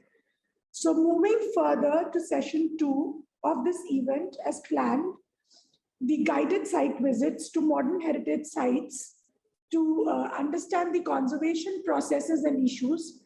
2 site visits are planned parallel in Chandigarh and Ahmedabad on the identified modern heritage sites. The tour for Chandigarh will be guided by Dr. Armaan Singh.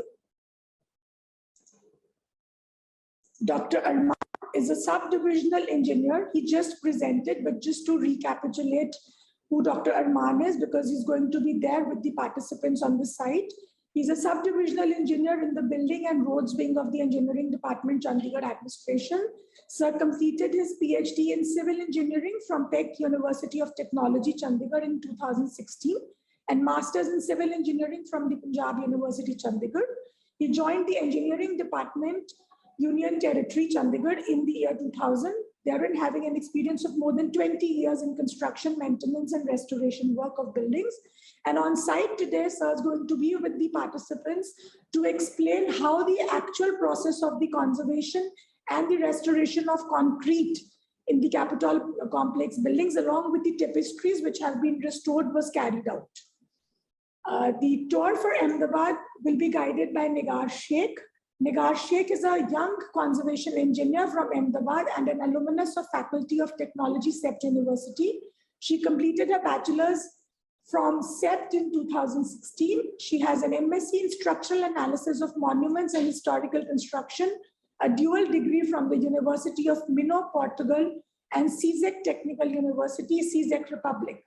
She is the conservation lab in charge at CEPT University and has represented CEPT in the Heritage Sample Archive Initiative of ICRO.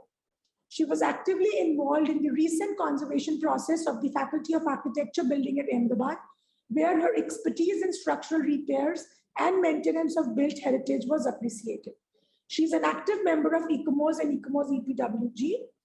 To give a brief overview of this guided site visit, which is now going to happen post-lunch, I now introduce and invite Dr. Harveen Bhandari, who's currently working as a professor and Dean of Research and Scholastic Development at Chitkara School of Planning and Architecture, Chitkara University, Punjab.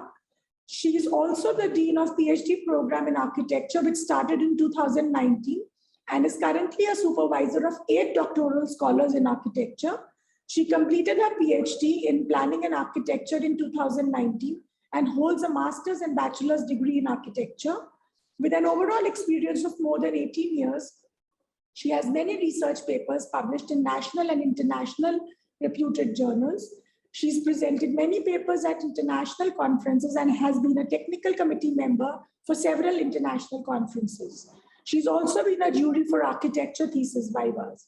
Her areas of interest include cultural heritage, living religious heritage, vernacular architecture, 20th century heritage in India. She's also awarded with the Architectural Journalism Merit Award by the prestigious A3 Foundation in Chandigarh in 2015 and the A3 Foundation Teachers Award in 2017 for her contribution in the field of academics in architecture. Recently, she was felicitated by the Times Group of India for excellence in architectural education. Over to you, Dr. Bhandari. Thank you so much, Professor Kanika. Moving to the most interesting part of today's session, the guided tours at Chandigarh and Ahmedabad. A very good afternoon, everyone. I'll briefly discuss the guided site activity we are going to embark on in the 2 beautiful cities of Chandigarh and Ahmedabad. As we all know, site visits play a central role in our professional development, whether one has just started out in the field of architecture or is a professional with years of experience. Site visits allow for an authentic and accurate experience of the space and allow us to learn from the expertise of other professionals.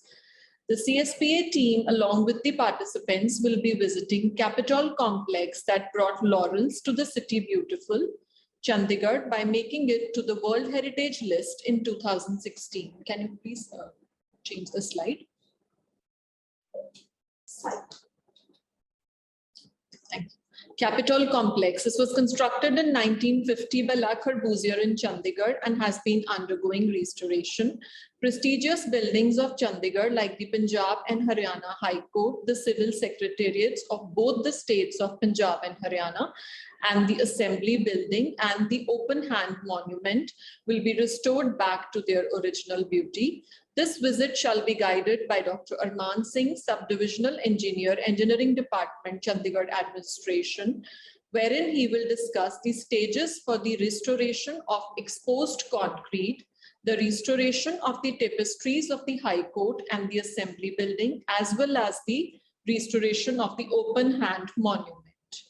The team too, that is CEPT, has planned a site visit to noteworthy and iconic modern heritage edifices for the discussion of conservation of modern heritage designed by two master architects, namely Mr. B.V. Doshi and Corbusier. The first building they're going to visit is the Faculty of Architecture building at CEPT, which was designed by B.V. Doshi.